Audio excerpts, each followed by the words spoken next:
My name is Dylan CineMasai Green, and welcome to the Real Notes podcast. I speak with rappers, producers, journalists, and other hip-hop adjacent figures about their relationship with movies, and, if at all, film inspires their craft. My guests this week are New York rapper and engineer blackchai, and Tennessee via North Carolina rapper, producer, engineer, and game developer Illohim, who record together as the duo Pathfinders. We spoke about the Rehearsal, Peacemaker, Friendship, Jet Li's Fearless, their respective solo careers up to this point, meeting as members of the collective No Clue, their chemistry, and the creative process behind their self-titled debut. Come fuck with us. Like, how is it working on Elder Scrolls Online? Because we haven't talked about it in a while. I mean, it's dope, man. Like it's pretty fun, but sometimes it's not. I'm just gonna be honest. Like game development is such a grueling process, especially for AAA. So I've learned a lot. My team is dope. Like everybody's super nice. And I'm consistently being treated well, but it definitely is like I don't know, man. The energy is weird just in general in the industry. Like I'm sure you guys have seen like all the news where it's like every other week, like there's some layoffs happening. So there's always kind of that looming threat whenever I'm working, which Yeah. kind of it could be interesting. But overall, like it's cool. Like it's cool working on a game. It's cool like being able to consistently like flex that intellectual muscle that I need to like work on a game that complicated because that's the big thing. The game is huge, it's complicated, and like this is my first game dev job, and I chose like the hardest thing to do out the gate. So Yeah. Day to day, it looks different, but it's always interesting. It is always interesting. That's cool, man. Yeah, I mean, like the only harder job you could have is working on Grand Theft Auto 6 right now. Like, the fucking 14 years I've been working on that shit. I don't envy those guys. I really do not. I've heard stories. Nah, man. Rockstar crunch is different crunch. Let's put it that way. I've also heard stories. I'm blessed. We have never crunched the entire time I've been there. They are anti-crunch studio. I mean, Good. like it's a live service game, so it has that benefit that can help you like avoid crunch. But even then, like it could happen, and they've had maybe like early stage of the game development they had some crunch, but since I've been there, never. That's good. Do y'all play games together at all? Like, has that ever happened? Does it happen now as it happened before? Like me and Tyler, or like yeah, you and Tyler. Yeah. Actually, we've never played. Nah, I play games a lot with 98 Cream. We play PlayStation a lot. We run up like Rivals and Call of Duty and shit. Man. Yeah. See, I'm terrible, man. I play a lot of single player games. Like I've never been a multiplayer guy. Same, man. I work on a multiplayer game, but I don't play multiplayer games. It's really bad. Yo, I feel it. Like I play a lot of multiplayer games, but I'm still rocking a PS4. I haven't upgraded yet. I've been meaning to. It's next time I get like a really nice check, I think I'm gonna finally do it. I want to play Rivals. I see you post about it all the time, son. Like I'm so mad. I really because Overwatch hasn't been doing it for me forever, and it's I'm like let me not say that. I haven't played in a while. I almost broke the streak of not playing like 3 days ago. But I'm playing like Shadow Generations right now. I'm replaying Castle Crashers. I'm thinking about picking fucking Cuphead back up again. Like that's where I'm at right now. Like I need something like grueling and punishing to take my mind off of. Nothing bad's happening to me personally. Like, so never mind. I'm just a glutton for punishment, I guess. I don't know. Yeah, no, I got really into multiplayer games a few years ago when I was living in Philly. Because it's just like I would get home from work and I would just listen to like Real Notes, Call Out Culture, Next Movement, and like run up albums and just play like Call of Duty all night. Because it's like I'm playing a single player game. I'm trying to hear the dialogue. You know what I mean? I gotta pay attention. Multiplayer, you just shut your shit off and just kill niggas. Right. That's it. Especially if it's a game you already know. I do the same thing. Like when I have when I was writing album reviews like crazy, I would always my first listen of an album usually happened while I was playing like Overwatch or Yeah, like Call of Duty or something. Like I don't need to listen to it. I can just throw headphones on and just like I don't know. It just works for me. It's I love that about games and music. I can do both at the same time. It's a beautiful Yeah, thing. that's true. It's a beautiful thing. Damn, on that note, what's cracking? Welcome back to Real Notes. Yeah, we're keeping the fucking cold open.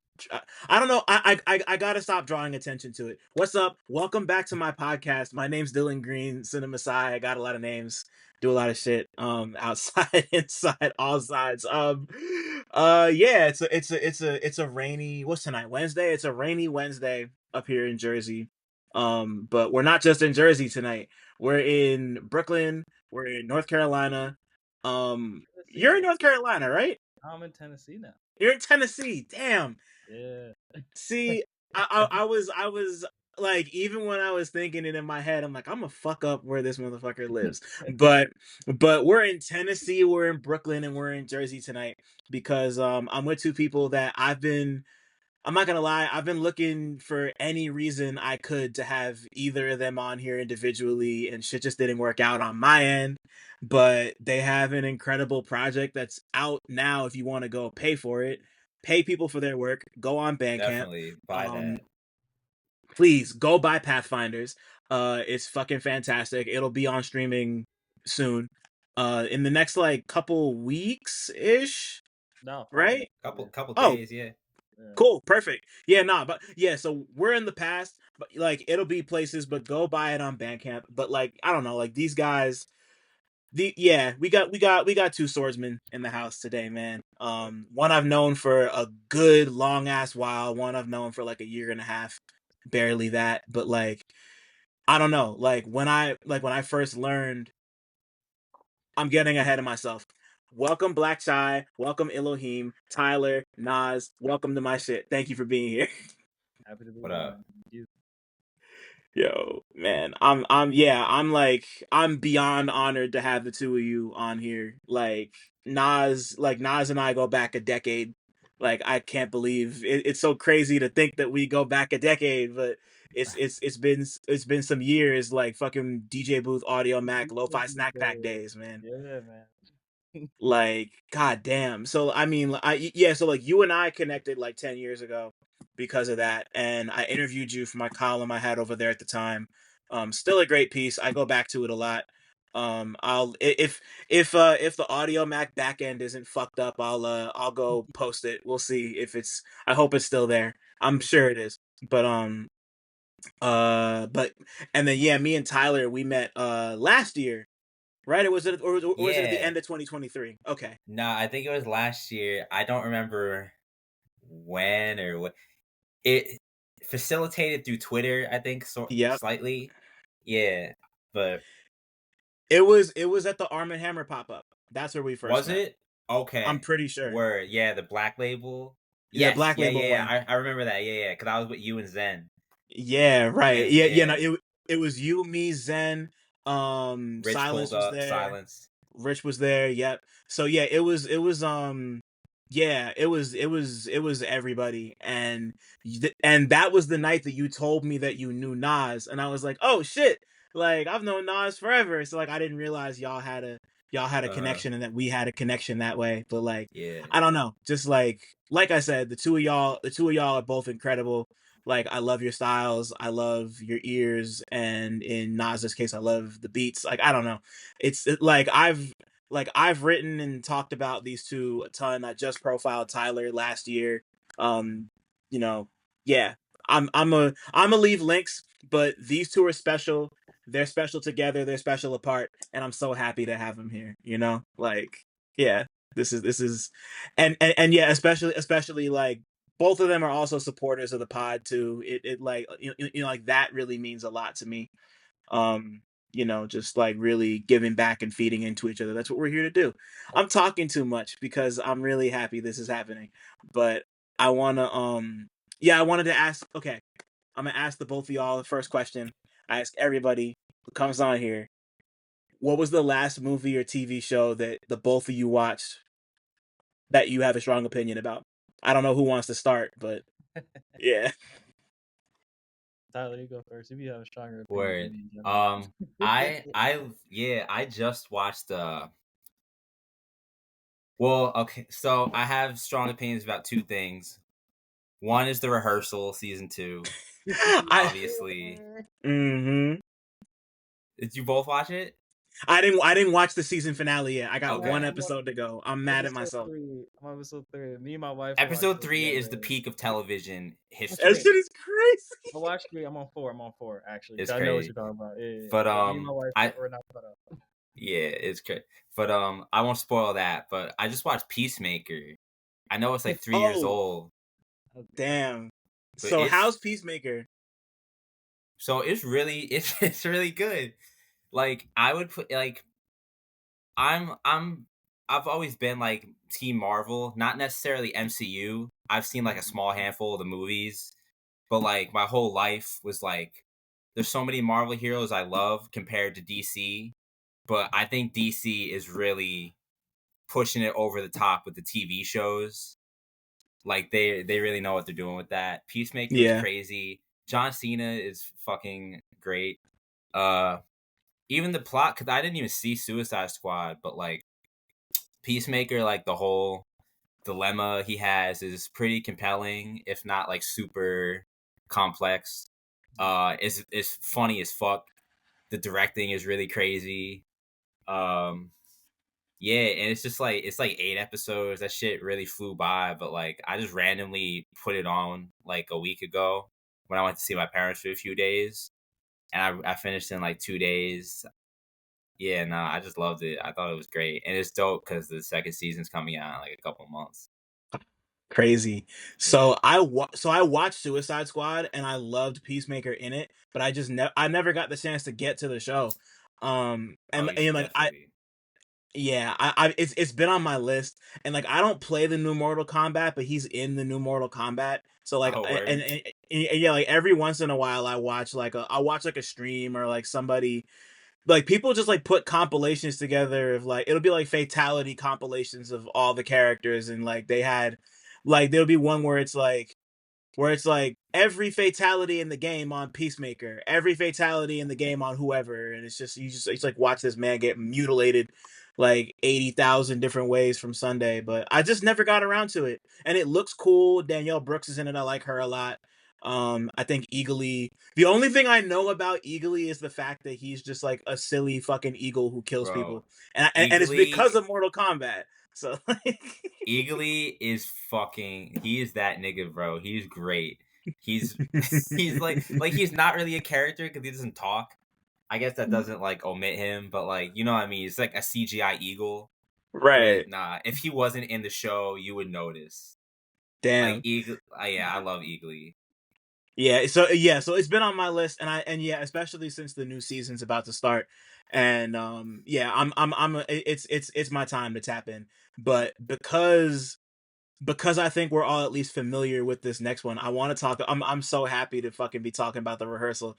I'm mad I didn't finish it yet, but like, Oh man, but like considering how far in everyone is, what are impressions of season 2? Why is Nathan Fielder maybe one of the greatest comedians on television? Oh man. you want to It's start? like it's crazy, man. It's just what I love about season 2 so far is how the line between like what's rehearsal and what's not is like consistently getting thinner.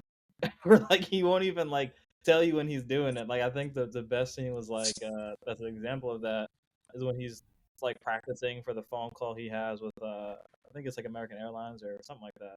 Yeah, And like he's talking to this lady, and I'm like, oh okay, he's talking to the lady at the flight company, and it's just like, nah, the whole thing is a rehearsal. He just didn't say anything. It just happens, and then he just moves on, and it's like, wait, what?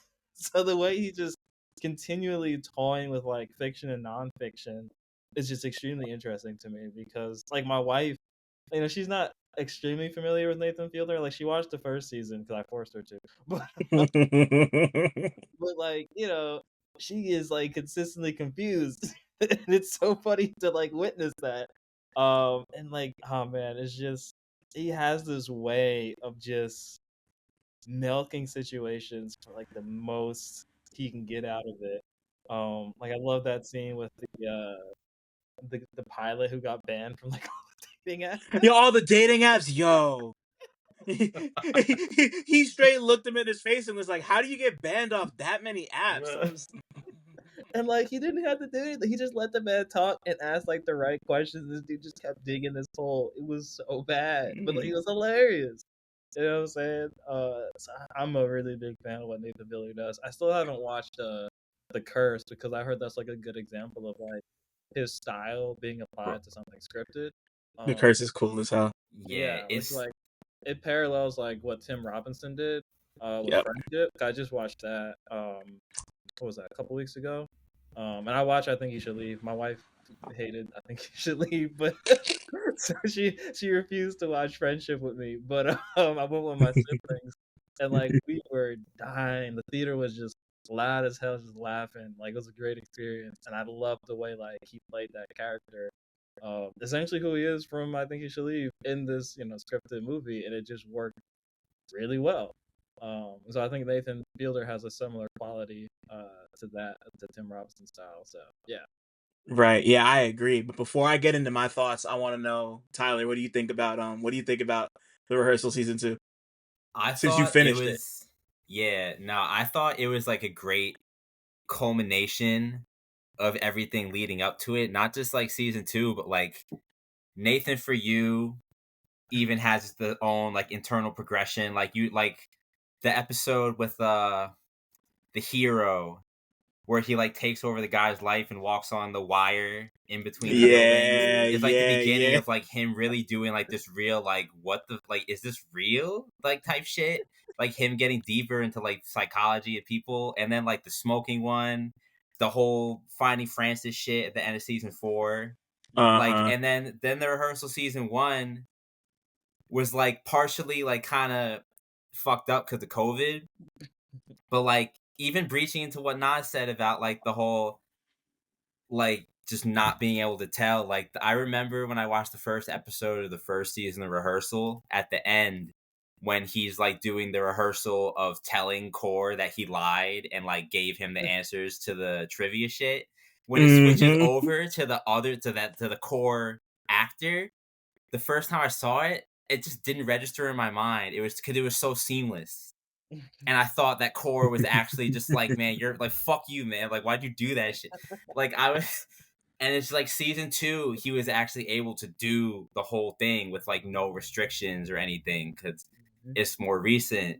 And I just thought it was crazy. Like, the fact that even in the first episode, half of it is just him going on like a wild, unrelated tangent that's like connected by like a thin thread that doesn't pay off until like the end of the season. Yeah. Is like, and like it just spirals from there in so many ways. Like it's so crazy. Like I've been fucking watching Nathan do this shit for so long. Me and my old roommates got the Movement book off eBay, the Jack Garbarino shit. Like, yeah, no, I'm all for it. I thought it was phenomenal. It was... Damn. Like, where do I even start? Maybe. Oh yeah, so I mean, like my favorite part of the first episode of the first season is just like the first thing that happens is you see him like go into the room and figure out like where he's at, and he makes the stupid Door City joke. He's like, "Oh, look at all these doors in here. It must be Door City." And then like the thing about the first episode that made me like endeared me to the Rehearsal immediately is just like seeing him like rehearse that scene a bunch of times. It's just like the Rehearsal to me is it's like shit's being deep. It's like a deep fried meme in real life. Like it's like it's just like context on context on context and just like being distorted and fucked up like a like a 6th or 7th generation Xerox or like a really shitty like AI, like generative AI type thing where it's like, yeah, we take this picture of like this white dude and then he's like The Rock by like the 22nd picture or something. I mean, like, fuck AI, but like, but you know, like, that's the idea, you know. Yeah. Just he just managed to he just managed to find a way to like channel the sensibility from Nathan For You into something that was like really grand and ambitious. Like the first season had a budget of $60 million. Really? Yeah, he got $60 million to make the first season of The Rehearsal, and I imagine he got at least that, if not a little bit more, for season two. And like the way people have been Yeah. reacting to this shit, like I'm He like spends like bread. give me season three, you know. And like and, like we mentioned episode 3 specifically, and like I knew as soon as I saw people working with like for scale puppets and like the fucking costumes and the legs in the trailer for the season, I was like, oh yeah, this is it. I don't know when this is coming, but it's gonna be amazing. And just like, I don't know, there's just like nothing. I feel like even more than the first episode of the show, just like the image of Nathan breastfeeding from this giant lactating puppet and choking on titty milk and just being like, fuck. I yelled when I first watched, I literally pulled like a, like, it was nuts. It was just Yeah. crazy. Like he's really he's really thinking about humanity on a different level, and it's just like weird and surreal, and like it's like the whole thing is just like dumb in a smart way, Yeah. and I love it. It's just great. My partner doesn't 100% get it either. They think he might be a sociopath, and like he's obviously he's somewhere on the spectrum, but like That comes into he's play. sure does. I'll Yeah, leave it no, at it's that. That comes into play in the finale. okay, in the finale. Yeah, nah, cause like later in the season when he's like meeting with the woman from the autism organization, and he's having a hard time finishing the puzzle, and she's like, people who have autism have a hard time finishing this puzzle, and he's just like, They're sweating and shit. Yeah. man, he's a genius, bro, and not even not even on any pretentious shit. He just gets this. Like, he's just the type of person who understands comedy so well that he's just like trying to deconstruct it from the outside, from the inside out.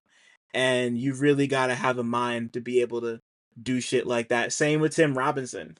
Yeah. I saw Friendship last week.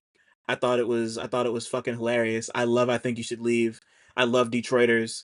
I'm a huge booster of all that stuff. So like, my was your showing of Friendship like packed to the gills with people? Because like my shit was damn near sold out, except for Um, like the first 3 rows of people. I think. I mean, I went to see that. Damn, what's the name of that theater chain? Pretty notable. It's like the artsy one that people go to. The Draft House. Yeah, Alamo Draft House. Yeah. Okay. So yeah, it was pretty full. It wasn't like packed like all the way, but I think there was like it was more than I was expecting. I'll put it that way. I mean, I love Tim Robinson, but like no one talks about him, so I was like, okay, it's gonna be like 3 full rows, maybe max. And I was like, oh dang, there's actually a good number of people in here. Like I said, everybody was laughing, like everybody got it, which is great. I'll never forget like one of my weirdest cinema experiences was when I went to go see oh man, what was that Tarantino flick?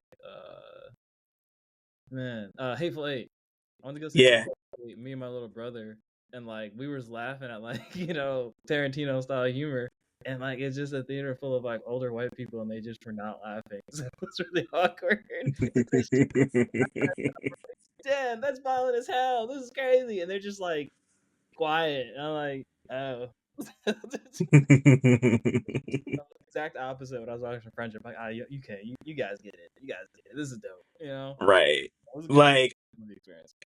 to me, there's nothing sillier in the movie than the idea of this what was it called, like Ocean View Diner or whatever, that like had all the clothes, and then then like he takes one of the shoes off and it just like says Ocean View Diner in it. Like, it's just so fucking stupid. Like, why? I don't know, man. Like, Like, yeah, no, like Tim Robinson's really good at that kind of like hyper local suburban, Mm-hmm. like surreal suburban type humor of like this. Oh, it's like, oh yeah, I wear the clothes made by this diner, and like and just like don't step on my shoe wrong. Like, ugh, he's ridiculous, man. And it's funny because he's like so mild mannered in real life. Like he's like always terrified of like offending people, and like he's just like the exact opposite of whatever this character is he plays and all the stuff he's in. But like it just made me happy to see a movie like Friendship in theaters. Just like on some like I just rewatched The Cable Guy last night because like this movie it reminded me so much of The Cable Guy. Just just on like the obsessive friend who won't leave you alone tip. But you know, like stuff like that and like I Love You Man, which like Paul Rudd, who was in this movie, is also in that. Um, we don't really get very many comedies like that in movie theaters, and for like that many people to pull up for Tim Robinson was, Mm-hmm. yeah, it really did my heart good. He deserves it. He seems like a cool dude.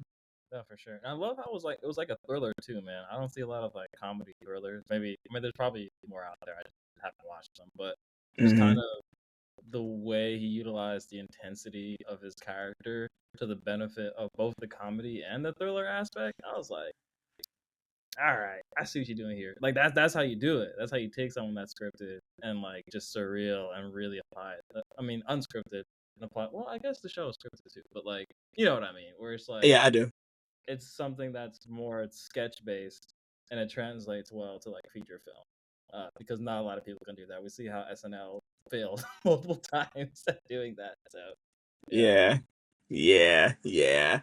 But yeah, it's like because it really does just feel like an episode of I Think You Should Leave, yeah, but stretched out to 100 minutes, and it never feels too long, even though there are bits that I was like, this isn't as funny as I would like, but just you know, like if you're on that frequency, it's gonna scratch the itch, you know. facts. Like I don't really know if it has mass appeal, but like enough people like this type of shit that yeah, it's hilarious. Like everybody should go see it because we need more comedies in movie theaters.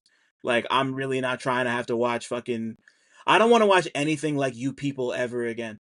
Like please, like the like Man. the less opportunities I have to watch fucking like the black family and the white family are having dinner. One's fucking like like just the you know like the less I have to watch bullshit like that, like just just just give us more things like Friendship. Anyway, um Wait. Was that the one with Eddie Murphy in it? yeah, Eddie Murphy, Nia Long, Jonah Hill, Yeah, and Lauren London. Right. Yeah, I bro, remember I that. forgot It about was, this. it was so like just dragged out too. I don't know, man. It was Yeah. yeah. And you know just like the most like lowest common denominator, like you know you're like he's a hotep, they're a Jewish family, what happens when they butt heads? I'm just like, please, like what year is it? Like why are we doing this? It's just like the most like lowest hanging fruit fucking like 1995 edgy type humor. Like just fucking stop. He's like Jonah Hill's like an influencer or something. Just fucking stop.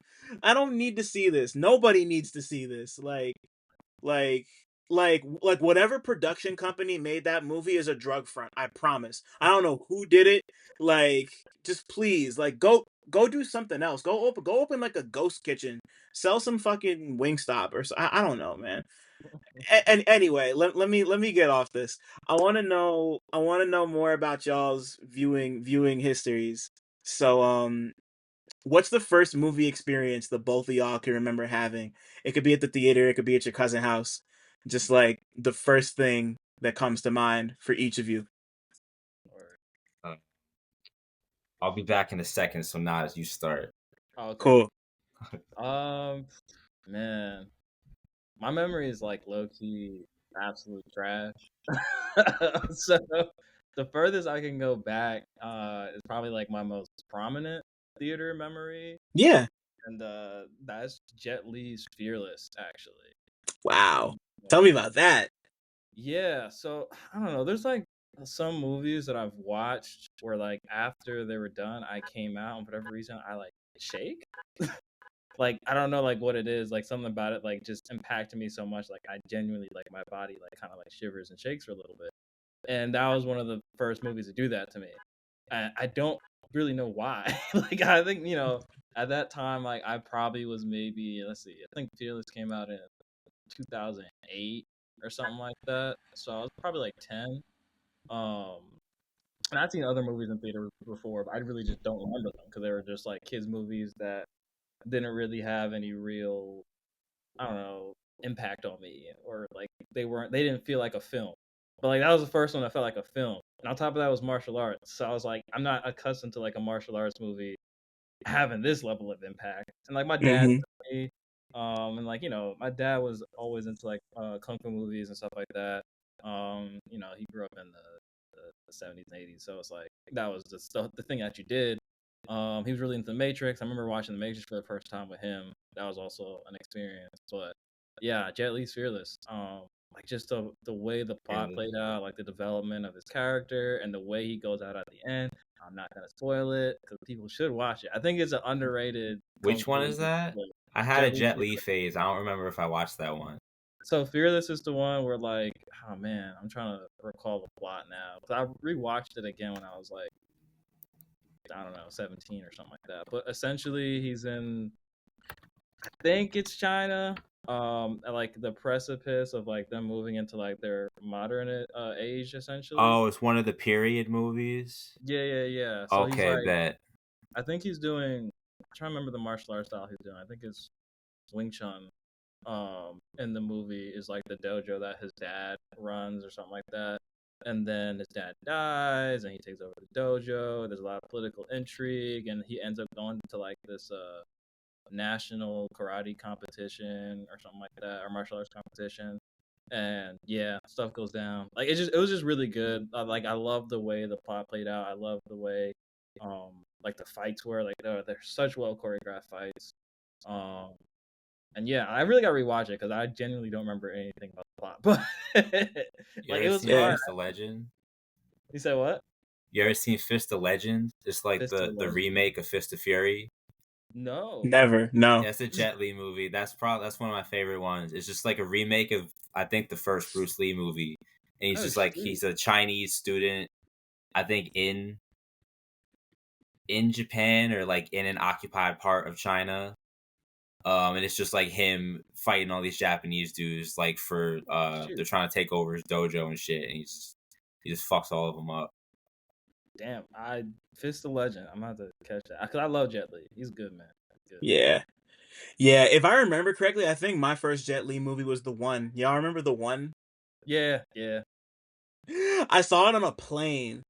Like that was yeah. Like I can't remember how old I was, but I definitely saw it on a plane. I seen the poster somewhere though, and was like really fascinated by him kind of being like digitally deleted from like whatever the thing is. He's kind of like poking through a portal, but it looks like he's being like erased from like the portal up or whatever. And I mean, I've also seen Fearless, but I also don't remember anything about it Yeah. outside of the fact that oh, what's the fight choreographer's name that Jet Li always works with and did the stuff for the Matrix? Wong P or oh fuck me. I'm gonna look it up real quick Yeah. cuz I'm mad. His name is no, not Chad Stahelski. The Young Woo Ping. That's his name. Young Woo Ping, who works with he works with Jet Li a lot, or at least he used to. I believe he also did all the fight choreography for Fearless. Word. But like, like even though I'm not as well versed in martial arts as I'd like to be, just like I was always fascinated by fight choreography Mm-hmm. and stuff like that and stuff like The Protector Yeah. and Ong Bak and stuff like that. Yeah. Like I was that was thinking about always that. yo. My because Tony Jaa was the one who was in The Protector. So like there's a scene in The Protector, one of my favorite fight scenes in any movie ever, where like they throw 60 dudes at him and they're just like in a small room and they all run and he just starts breaking bones in all sorts of crazy ways. Like he starts like bending elbows, fucking kicking in kneecaps, fucking throwing people at tables, and like just completely turning niggas into pretzels. It's amazing. Like when I first started going on YouTube, it was one of the videos that like I found it and would just like watch it over and over and over again and just feel like like it's like middle school, high school type time. Yeah. Um there's something really special about that era of martial arts stuff and like you know like the early to mid 2000s, even the late 2000s. Yeah. Just like a lot of really cool stuff. And like Jet Li is he's an icon. Yeah. You know, like you can't really say enough good things about Jet Li. I think he's dope. I hope he's a good person. I'm sure he's fine. Yeah. I'm sure he's fine. But but Ty, what about you? What's the earliest movie memory you got for us? In theaters or in general? In theaters or in general, in general. Um, well, I can speak to both briefly, I guess. Um, Cool. so I think the first movies I ever saw was probably, I think, one of the Showa era Godzilla movies. Are those the ones from the 70s? Pretty sure, yeah. My fault. Sorry to interrupt, but I just wanted to shout out the Real Notes Patreon one time. For as little as $5 a month, you get exclusive goodies like video of every interview, 2-day early access to every interview, an invite to the Real Notes Discord server, exclusive access to the Real Talk Movie Night archive, and early pre-sale links for all live events. If you want to give a little more, you get other exclusives like retro 60-second movie reviews and monthly 90-minute workshops with me, where we can discuss whatever creative questions or projects you might have going on. Head over to patreon.com/realnotes. That's REELNOTES to join right now. I repeat, all videos will only be available on the Patreon. Thanks for listening. Shout out to my patrons. Now let's get back to talking. Yeah, like the ones where he's like a superhero and with like Jet Jaguar and Yeah. Godzilla and shit. Yeah, I had like a ton of VHS tapes of those. I watched those all the time. I think I might have seen Rush Hour as a little kid. Maybe I don't know if my parents would have let me actually until later. But the first movie I remember seeing in theaters, because I know I saw Harry Potter before this, just because of how Right. time works out. But I don't remember seeing Harry Potter. I do remember seeing Sam Raimi's Spider-Man in the theaters when I Yeah. The was, classic. I think I was 6 years old. And I remember I had a Spider-Man pajama top with the web wings, and I wore it to the theater, and we went to a restaurant after. I like remember that vividly, but no, Wow. I love Spider-Man so much. Like I grew up on the '90s show. Mm-hmm. I learned how to tell time kind of through the Spider-Man show, because my mom would like dip for a minute and she'd be like, "I'll be back in an hour," and I'm like, "Oh, that's 2 episodes of Spider-Man." Like, but yeah, no, that's the first movie I remember seeing in theaters. And I loved it, and I still love them. Yeah. I mean, Yeah. like those were ours in a way that a lot of like because I think before then it was basically just like Superman. Like there were obviously other superhero like comic book movies, but like the big ones were Christopher Reeve Superman and Tim Burton Batman. You know, like those were like the ones that everybody knew and everybody had seen, unless you were Yeah. like a freak and had watched Howard the Duck at some point in your life. But but like, but yeah, like the impact that Spider-Man movie had on all of us, I think like everybody and their mom went to go see that movie. It was before it was like before the superhero boom happened and everybody wanted to make those movies. um like like the costume looked great. Tobey Maguire was a note perfect Peter Parker.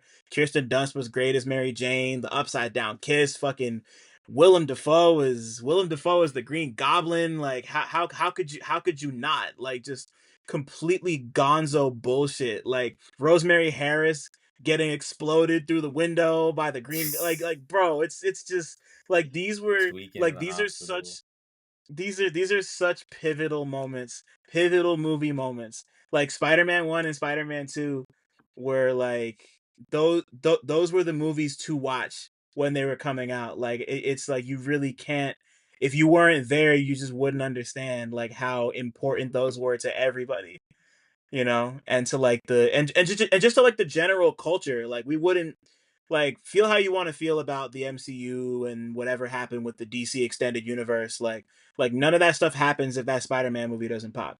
Like if that Blade and X-Men don't pop, we're not here right now. Exactly. And like and now you talking about the Spider-Man pajamas reminded me of another story. I don't think I've ever told this on here before. I'm excited to tell this one. So I saw me and my homie saw Spider-Man 3 when it came out at this local theater in our town called the Bellevue, which isn't there no more. Rest in peace to the Bellevue. Um we saw the movie. We all went to, there was like a hibachi restaurant up the street. We all went there and like we all grabbed food, ate food. It was great. I didn't have enough money to pay for my food, and they were all ready to just like leave me there and to like have to deal with the fucking deficit. Like I was, yeah, no, like they were all like, "Oh, they was like, "Oh, you about to have to go wash some dishes, bro." Like we're out of here. Like That's bad. yeah, like my experience with the third Spider-Man movie will always be tied to me almost having to wash like $30 worth of dishes in the back of a hibachi restaurant That's off off of to a Valley bad Road. start, man. How do you feel about it now, though? Like What, the objectively. movie? Yeah, the movie.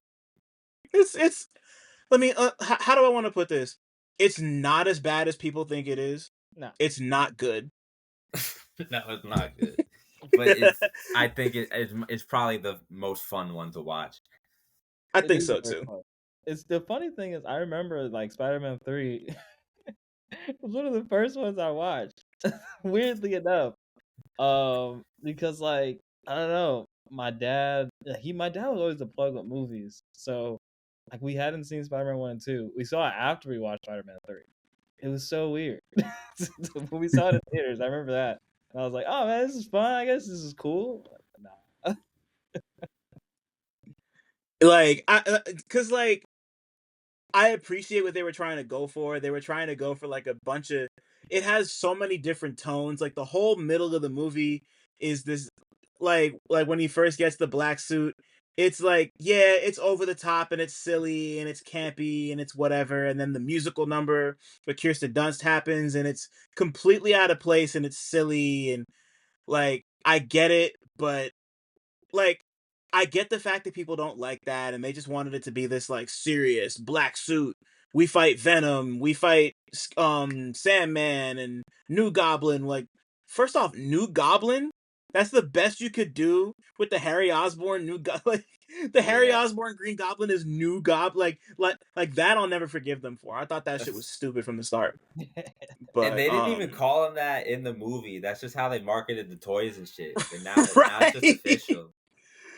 Right, and the shits were so ugly. Like the toys didn't look good. Like Yeah. it was just like it was all like dark purple and dark green and like gunmetal gray and dog shit brown. I'm like, this is terrible. Like, Like the shit should whose have just idea was this? it should have just been about Sandman. Like fuck Venom. I agree. I also think it should have. And like I love Venom. I'm like damn near a Venom apologist. I know a lot of people hate Venom for whatever reason. I love Venom. I don't love those Venom movies. I wish I did more. But like Nah, I just the haven't seen character. him. I saw the first one. I saw the first two. Hated them. Terrible. Bad. Second one for whatever reason in theaters. I don't remember why. Yeah. Me and my lady saw the second one in theaters, and we were both like, this is it's not it. But it should have just focused on Sandman. His Thomas Hayden Church did a good job with him. We've never really seen him make a movie like that before. Seeing him do the big thing where like his hand turns into a big sand fist, like as a fan of 90s Spider-Man and like the games and shit, like just seeing that on a big screen was enough for me to be like, that's my movie at the time. But I also haven't watched Spider-Man 3 in like has to have been at least 10 years, maybe like closer to 15 at this point. But I'd imagine it's like it's not as bad as people say it is. I think at that time people really didn't want the shit that they enjoyed to be seen as like little kid stuff. So anything that wasn't like super serious was just kind of like, oh, this is bad because it's like colorful and funny and not just like super serious and dour and mature. Yeah. Like like I think people just had a really bad predisposition to that stuff. That the MCU kind of punched through for a bit when it was like constantly putting out quality stuff, and Yeah. then everybody loved that, and now everybody hates it now that Marvel's like evil and not as good.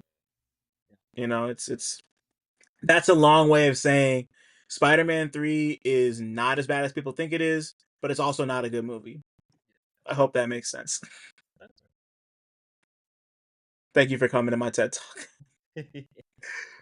right. So as the two of y'all both get older and you start having more life experiences and developing your personal palettes, Nas, you had kind of started moving in this direction already of a capital M movie. Like what, like the earliest thing you could remember watching that spoke to or connected with you in like an emotional, artistic, or spiritual sense. Mhm. Like more than just like 90 minutes of pure entertainment. Doesn't have to be the very first one, but just Yeah. like the first one that comes to mind. Yeah. So yeah, I mean, definitely, like I said, Fearless was that for me. And like my taste, like my dad, he put me onto a lot of stuff, just in general, like whether it be music, movies, books. Like my dad was always kind of like put me onto a lot of stuff that was technically above my level or whatever. So like I think me going out of my way to like find something, the first movie that like, and it's so corny now, but the first movie that really like hit me was when I watched 500 Days of Summer. Oh, see, that's okay. Yeah, It's got to start somewhere. right. Like that was when I was in middle school. I remember, and I found 500 Days of Summer. I was just like, "Yo, this is crazy!" Like, what, you know? And at the time, like, it's so funny. Like my relationship to that movie has changed so much over the years, and like my understanding of like the characters and everything like that. Like, I used to relate to Tom, and now I'm like, damn, like I think of Tom, bro. He you messed up, bro. What you doing, man? Right? And like there was a period of time I used to watch that movie very frequently. It was like a comfort film for me. I would watch it like every 2 months or so. Oh.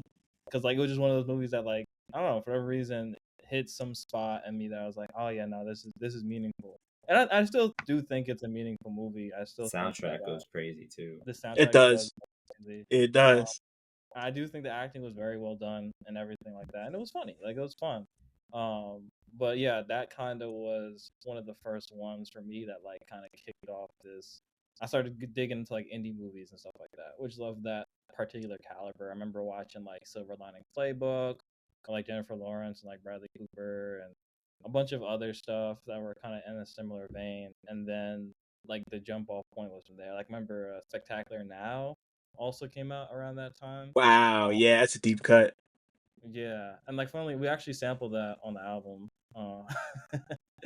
One of the vocal snippets is from Spectacular Now. So I do still like that movie a lot. I think it's good.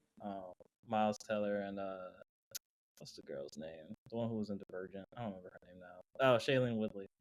Yeah, right. Yeah. So like, those are the type of movies I was in at the time, and then from there, I don't know. I just kept digging. Like I just kept digging the same way I approached like digging records. I was just digging through old movies and stuff like that. A lot of stuff was like just finding things that my parents dug.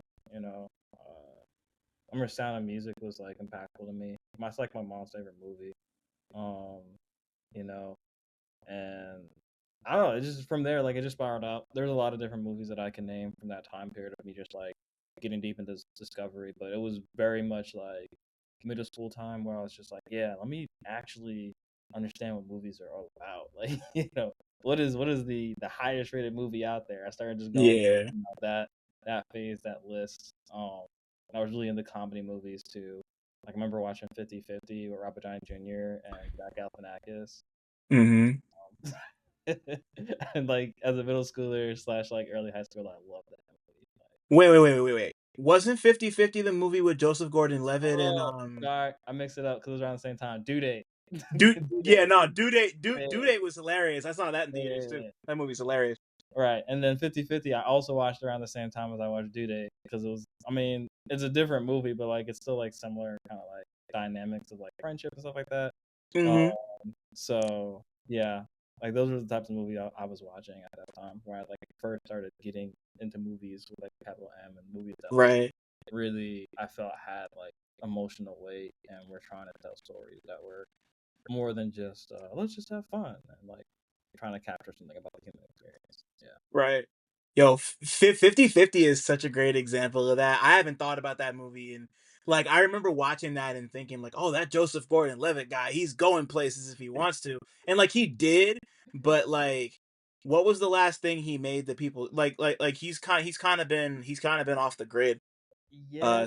for I want to say like close to a decade. Like the last big thing I remember seeing him in was Don John? before or Don John's another good one. Yeah. That's the first movie me and my lady ever saw together in the theaters.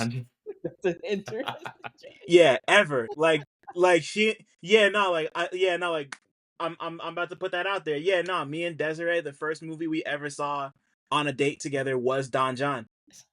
And like that movie is special. We haven't watched it since, but Des got me that movie on DVD for our last anniversary, which is like really cute. So I have it. I've been meaning to rewatch it because I don't know if it holds up or not. But like I remember being really infatuated with the trailer because I thought the trailer was great, and it's like just like a great idea for a movie. So like, but yeah, but like it was definitely that. But the one I was thinking of was The Dark Knight Rises. Oh yeah. When he played Robin in The Dark Knight Rises, quote unquote. What I've seen a that movie weird once. Yo, me too. Yeah, I was and you know well before I tell my story, when did you see The Dark Knight Rises? What was the deal? I saw it in the theaters, and it was a thing. I saw it in the movie theater in Danbury, Connecticut. Word. With some of my friends, and it was the thing where you're in the theater for like 12 hours and you just watch all the movies. Oh, you did the same thing I did. Okay, cool. Yeah. But like we dressed up and shit. We were like 16, 17. So like we all dressed up as like Batman characters, which was fucking stupid. We were there all day and uncomfortable. and like falling asleep by the third movie and shit. And then like it was just not good. It was bad. It was not a good movie. That shit was No. and it was so fucking long. I don't know if it was just the effect of just being there all day, but like I don't know. Like it was fun at first. Like we planned out like a in unison like applause when Rachel blew up and shit. Jesus Christ. Like we were having a great time, and then the third movie came on. Like niggas was falling asleep, and like it was. I didn't like it. Yeah, I had the exact same experience. Me and my homie Steve, we went to go do we did the three movie marathon, and like the air, like just yeah, the air around everybody when The Dark Knight finished, and that movie's still to me incredible. I love it. It's just like phenomenal stuff.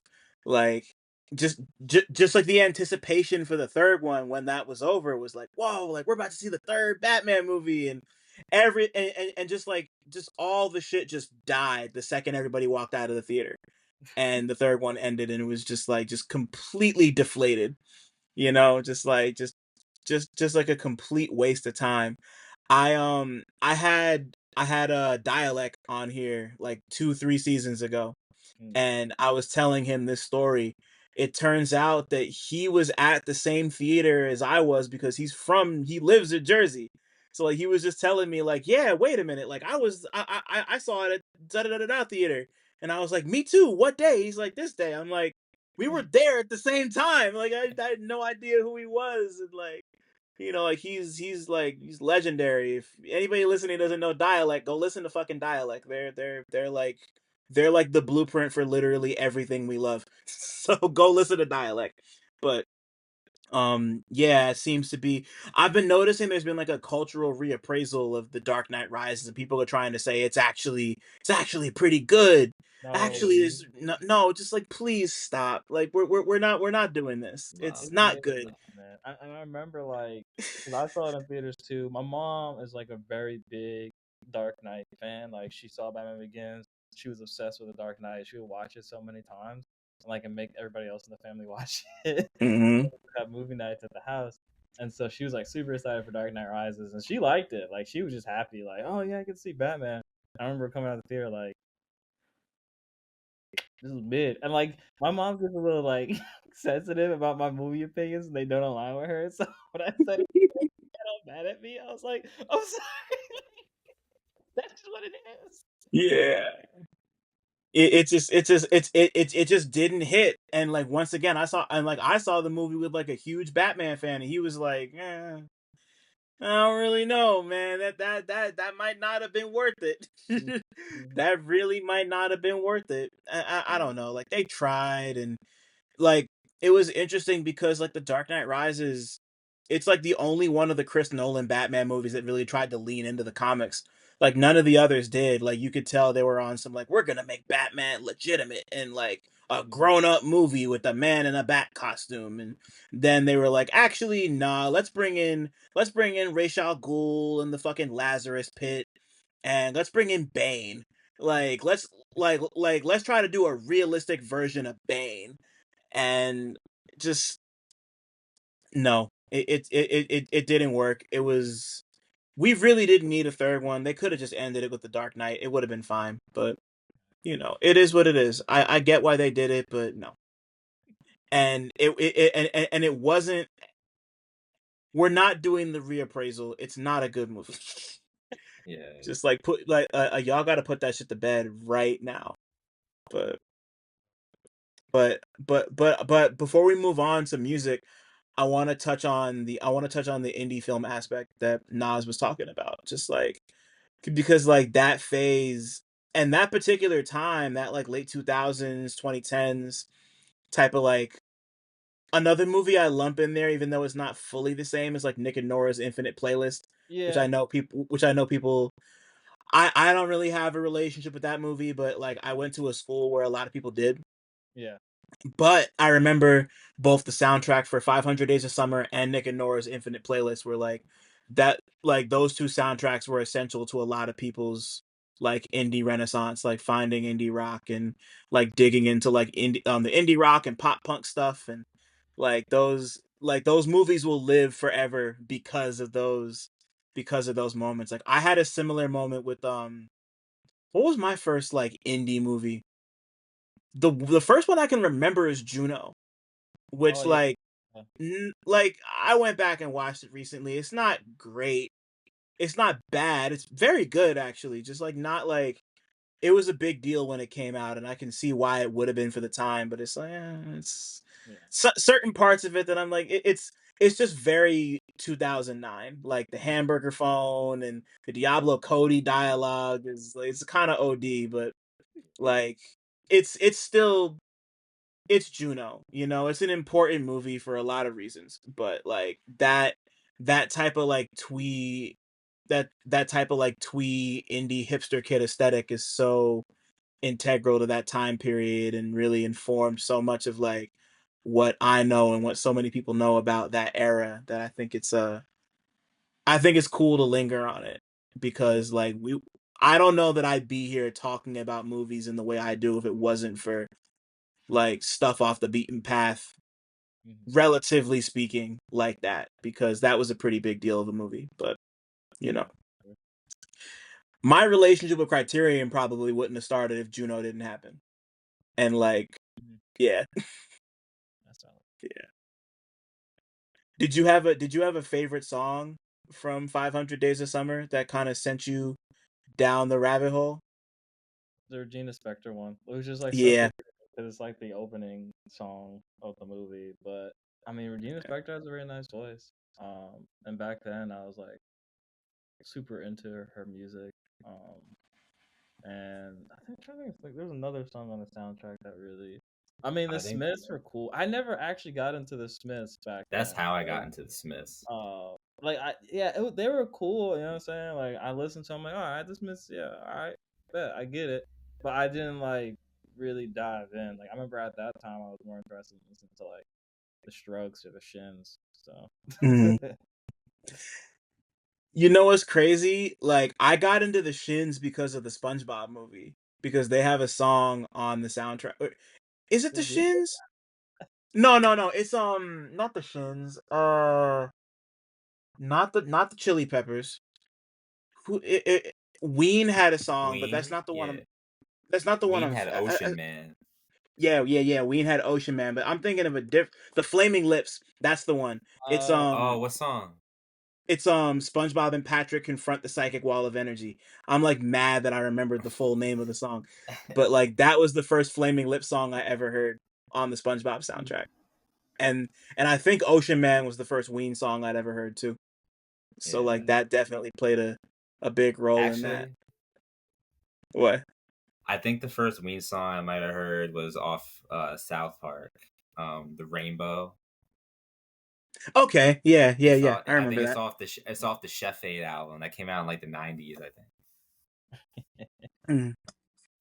Yeah, what a like yeah, like that was really like a golden era for finding that type of like that type of like stuff right on the line of like popular rock and indie rock and like bordering on dad rock, like hearing the fucking Pixies in Fight Club, or hearing the Pixies at the end of Fight Club, like Zombie by the Cranberries has been used in 80 million different movies, like that's I was always like across genres and the whole spectrum. I was always really fascinated by just like finding music through movies.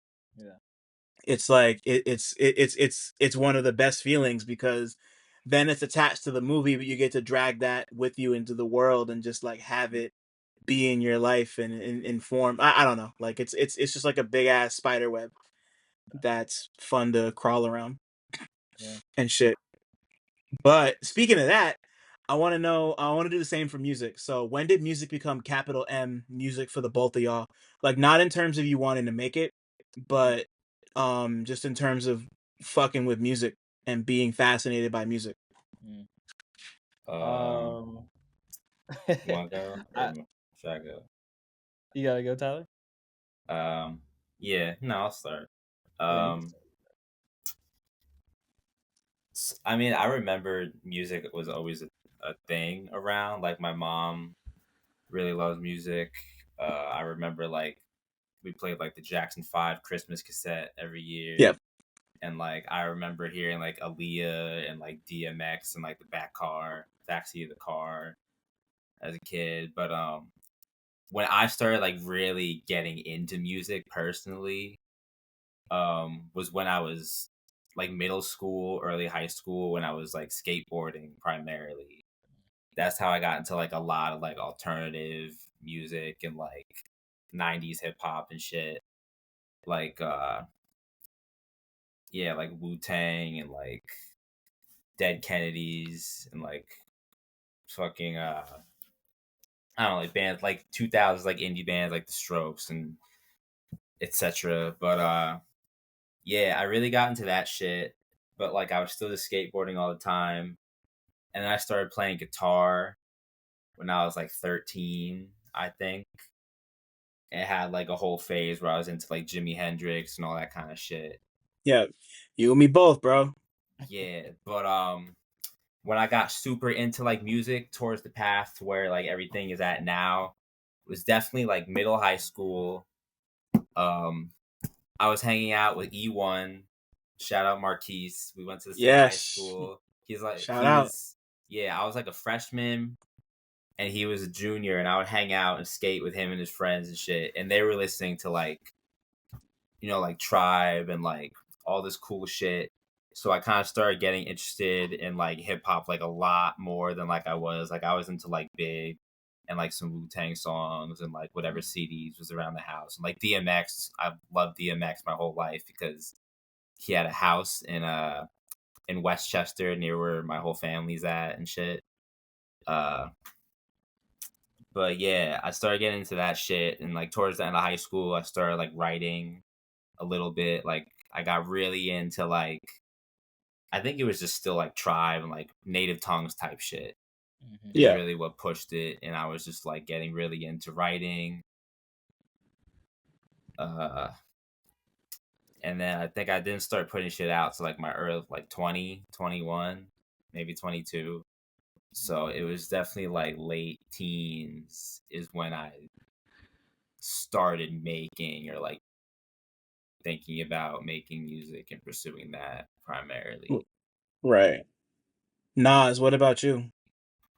Whew, it's similar to Tyler, where like music was always just super important in my household, but like we also had a conflicted relationship with it because like y'all know I'm Muslim and like I grew up in the nation, um, Right. but like my mom left the nation when I was like I don't know 7 or 8 to like practice traditional Islam, quote unquote, and people like in the Muslim world like they're very some of them are very anti music, so Yeah. my mom, she would do this thing where she would try to like, find like the cleanest, purest music like that she could find. But 9 times out of 10, like it was never fully like. She was Yeah, playing, when is it ever? Like she was playing Prince, man. Like Prince is freaky as hell. But but so like for me, like early memories of music were like Stevie, Lauryn Hill, a lot of neo soul just in general. My mom was playing a lot of India.Arie, like a lot of India.Arie. God, right? But the first time that music was like, oh wow, this is like different, this is crazy, was I always tell the story to people like my first real like experience with hip hop that was memorable. Like I'd heard like rap music and hip hop in general before, just like from my mom playing like Lauren and the Fugees, but my dad was taking me and my brother to school one day, and he was like, "Hey y'all, I want y'all to hear this." And he puts on Jesus Walks, like Kanye mm. West, but he was censoring the curses with the volume down while he was recording. Like it was like it's just Real such a DIY. memorable, That's nuts. such a memorable experience for me because like we would just bump it, and my dad used to do this funny thing where like he would like break to the beat. So like I don't know, it was such a memorable thing for me, and like Kanye was like one of my first introductions to my pops, and like even then before that, my dad is a rapper, right? My dad Right. was rapping like when he was in like middle school, high school, and stuff like that, because he was of that era. He was around De La Soul and all of them, and like Prince Paul is a family friend, right? So like pops, Whoa. Didn't know that. yeah, a little bit more, but like Prince Paul, sidebar, Prince Paul once came to my house in New York on Long Island and gave me the Dexter's Laboratory like record that was like clear and I think it was green, like me and my brothers. We don't know where it went, which is terrible. The one with But, Will I Am on Damn, it. bro. Yeah, the one but, Will like, I Am on it. And yeah, secret formula and back to the yeah, lab. I'm tight yeah. right now. I know Like, exactly what you're talking about. and I'm so upset that we don't know where that is. But like, I will just never forget that moment when he was at our crib, and like, I didn't understand the significance of it until much later in life. But anyway, point is, like, my dad, like, he was a rapper, so he always had this deep love of hip hop and music in general.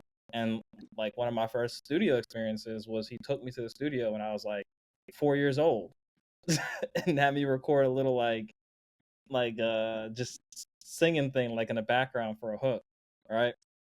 And my dad had an album out when I was like 5. You Wow. know, like it didn't like sell or nothing, but like he made an album. So Yeah. always was like super impactful. Music was always very baked into like the family DNA. And so going into like middle school and like even elementary school, like we had like MP3 players, we had the Walkmans, everything. Like we would consistently have something to play music on from the time I was like very young. And in middle school, like that was about the time where I started like kind of exploring more outside of the taste of my parents. Because like going in, I had there's this like precursor to the iPod called the Arcos. I don't know if anybody knows what that is. Vague. I never had one, but I vaguely remember what that is. Yeah, so like it did more than just music. You can watch movies on it and everything too, and stuff like that. And like I had like this weird one with like this giant screen. It was super tight. Like I had like anime on there, I had movies on there, like pirate everything. But anyway, on there, I remember distinctly like riding to school and listening to like Stevie Wonder, songs of the Key of Life, listening to like Earth, Wind and Fire and stuff like that. But then at a certain point, like my brother introduced me to Lupe Fiasco, right? Yeah. And from there, like my taste was just like deeply hip hop. Like, yeah, I still listen to other stuff here and there. It wasn't until like high school where I got back to like some indie stuff. But I was listening to a hell of hip hop, and it got even crazier when like my cousin introduced me to like Tribe.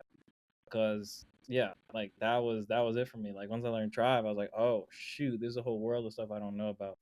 Um, and so between that and like similar title, like a lot of native tongue posse stuff, like from late middle school to like all throughout high school, honestly. And then yeah, I think like that was kind of the big turning point, was like finding Lupe and then finding Tribe. Me just starting to dig, and that's when I found out about like Dat Piff. Was like late middle school, early high school, so I was big into like all the different mixtapes and stuff like that that were coming out. The whole Chicago rap scene, I was super into that. Like when Chance was coming out, Vic Mensa, all Yeah. of that. So like from that time period, I was just inhaling music. I was finding weird stuff on like YouTube recommendations. Like there's this band called Beirut. Like I love that band. Oh, I know Beirut. Yeah, they're dope. Yeah, Flying Club Cup, and like the first one I heard was uh man, I remember the name of the song is Candles Fire, but I can't remember the name of the damn album right now. Man, what was the name of the album? Now I'm googling it. Hold on. Nah, you're good. This is like I one of my I favorite albums. Riptide. God, man, how did I cool. forget that? So like, yeah, so I definitely started digging in like heavy around like late middle school, early high school, and like that was a time period where it's just like I remember when Joey Badass dropped. I was like a freshman in high school, um, and like nobody was talking about him because I was at private school. It was like a bunch of white kids. Yeah. I was like, dude, y'all don't know about Joey Badass. And like, there's this one other white kid who, like, to this day will like sometimes hit me up and be like, remember when you showed me Joey Badass our freshman year of high school? He's so good. And I'm like, yeah, man, I'm on other stuff now, but Yeah. so like 1999 was definitely critical for me. Yeah. But yeah, like Good that was project. yeah, it really was. Like that was a trajectory though, where it just was kind of always there, and then I just kind of blossomed into my own taste, like late middle school, early high school. Yeah. And then as far as when I really took it like even more seriously, I started with poetry. So I was writing poems in like middle school. It started with like this project where we read The Outsiders, and there's that poem "Nothing Gold Can Say" by Robert Frost. Yeah. They wanted us to like basically do a remix of it, so I wrote my remix of it, and it was cool. And I just kept writing poetry from then. And then when I was like in late high school, early college, my cousin Vol was like, "Hey, like you should just rap too," because like my brother rapped, my dad rapped. I was the only one in the family who like was writing who hadn't rapped. So he's like, "Yeah, you gotta rap." So I was like, "All right, bet I'll do it." And so I'll never forget the first track I dropped. I recorded it in the closet in my bedroom with his equipment. So yeah, shout out Vol. He really is the one who made me start rapping. Damn. So y'all, so yeah, so yeah, like y'all both really kind of got it. Like, I mean, like it was a little like you started, you started a little earlier than Tyler did, Yeah. just in terms of like actually like making music. But I mean, like y'all both did it at some point between the ages of 15 and 25. And when when did music become I mean like you start making your own music, you start to get used to it, you're just kind of like doing what you do with life. When did music become more than just a hobby for the both of y'all? Like when did you know that this was like I'm not just like doing this for fun? Like this is like my life path type shit. Mm. So like before I started like putting out raps, like I had stopped. So I was like writing for a while and like didn't really know how to record or like mix or put shit out for a few years. So I was just like kind of focusing on writing, and then I stopped for a while and I moved out of home for the first time. I started playing in a punk band with some of my friends when I was like 21. And we even went on like a 10-day tour, like up and down the East Coast.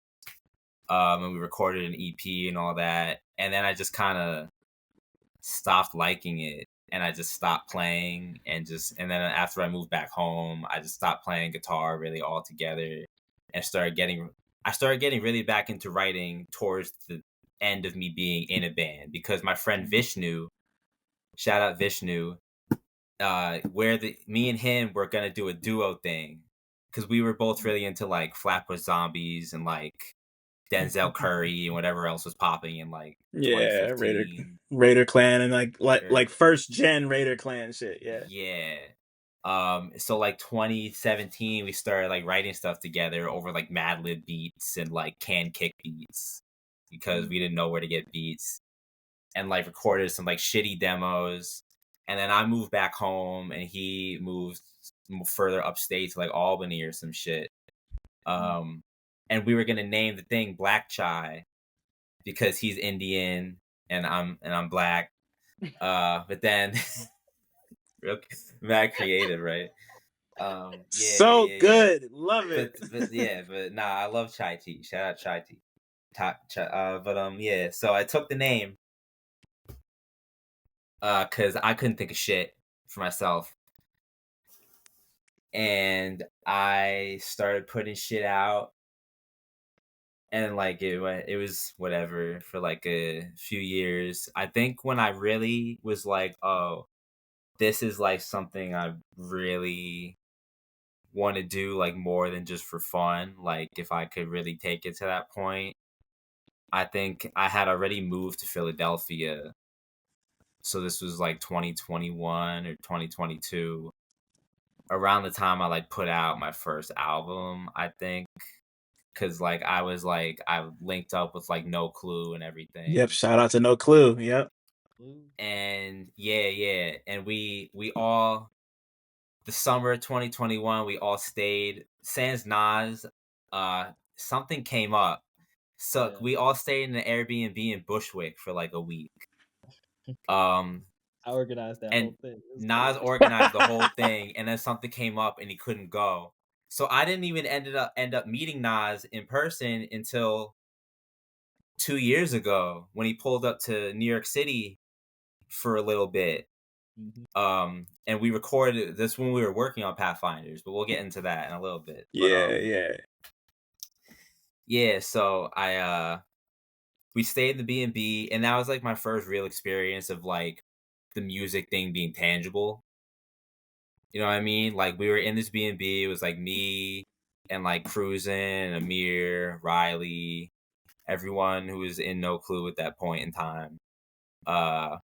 And like other rappers and shit were pulling up because like Argov was there, and like Riley and Bart were there, and everyone was making beats. Like a Kai Solo came through, Zeke Ultra came through. And like we were just like chilling. Benji came through and recorded something, and like we were just like chilling, like freestyling, and we watched the Griselda movie. Fucking Conflicted. Conflicted, yo, crazy, oh my son. fucking god, bro, that shit was so funny. And then I went out with Sam one night, and like I met Mike and like some of the 10K dudes at the time, which is cool. So like I was just like, wow, like this is a real thing. You know what I mean? And I was like, this is cool. And I went back to Philly and like did shows in Philly, and was like keeping up with shit going on in New York. And then I came back to New York in 2023, and from that point on, shit was just like fucking zooming. Like I linked up with Sice Greeny, I met Silence, I fucking started doing all this shit. I met like August in 2023, 2024, the records come out, and like people are liking them. You're Wandering, and then Otherwise Blur comes out, and that shit goes crazy. And then this year happened so far, which has been crazy. Like I opened for Shrapnel and Dose One. I did a show with Dunce and Miles and KDI. KDI, yeah. I did the show with Cav recently, and Sasco and Shamar and Child Actor and everyone. But Yep. yeah, Shout so out it's to just been great. Brian. Fucking shout out to Brian. That shit was it's just been super crazy. Like the speed that everything's been happening since I've been physically in a place where I can do shit, and like just the reaction to seeing people do shit. And I'm just like, I keep thinking like just waiting for something to deter the pace that it's going, but it only just keeps picking up. So like as long as that keeps happening, I'm really just like, all right, like this is the path that I'm on. And it's like, it's what I want to do, which is awesome. So hopefully it just keeps, the positivity just keeps going and it just keeps growing and shit, which it feels like it will. Yeah, I think it will too. But before we move on to Nas, there's something I wanted to ask you because we talked about this a lot, like while I was putting while I was putting your profile together for hearing things, and then a little bit after it was over, because it was like right around the time that Otherwise a Blur came out, and you just kind of like, I mean, like you had put in so much work already, but for a lot of people that was like their first exposure to you, and I'll never forget when we went to the Ka pop up, and they were like probably somewhere around like a dozen people who came up to you and they were like, "You're blackchai. What's up? What's up? This is the Phenon Project's crazy." And like and you know, like you and I just kind of talked about how weird it is to like be out in public and be like recognized for a thing you did, That shit because like happens a I was still lot. kind of I was kind of going through it. I still kind of am for a lot of reasons, but like it's strange. But I Yeah. just like but just like as things have gotten to the point where you like the KBI show in particular is like a really big deal because like that's like a legend right there. Like Yeah, how Kiki. yeah, man, we've never met, but we've spoken a few times, and I'm a big fan. I think Kiki's amazing. But like, what like is it still weird for you to like be out and about like doing things and like making an impression and like having people be like black chai and like Yeah, definitely. And I mean like I really appreciate it. It's I'm just like generally like I like simultaneously I like getting compliments as do most people, but I don't know how to actually take them in real time.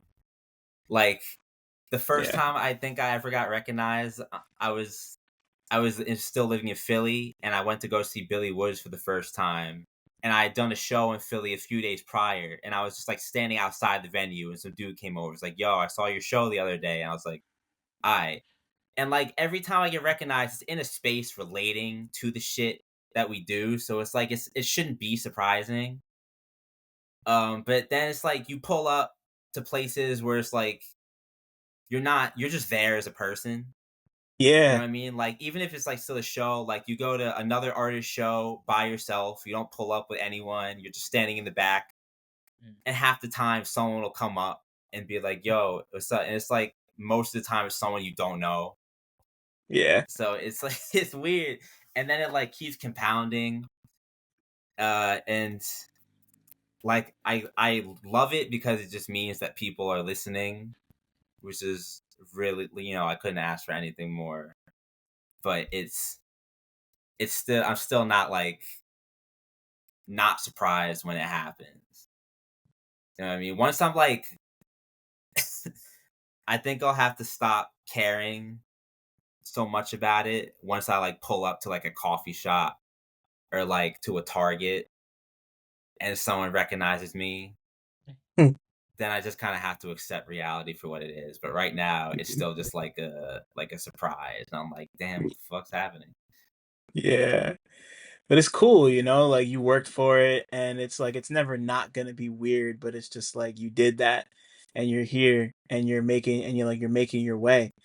Nas, what about you? When did you know music was gonna become more than just a hobby that you actually wanted to like pursue? See, that's interesting because I don't know, the way I view music on a personal level is is strange. Like I think a lot about like the snippet that Ka has on like Honor Killed the Samurai of like the way like the samurai sits down and composes an ode, right? Where it's just like Mm-hmm. the idea of like art as just being a part of existence and your struggle and the battles that you fight. Whereas not like necessarily something for me that like feels like a life path per se, but it's just life, right?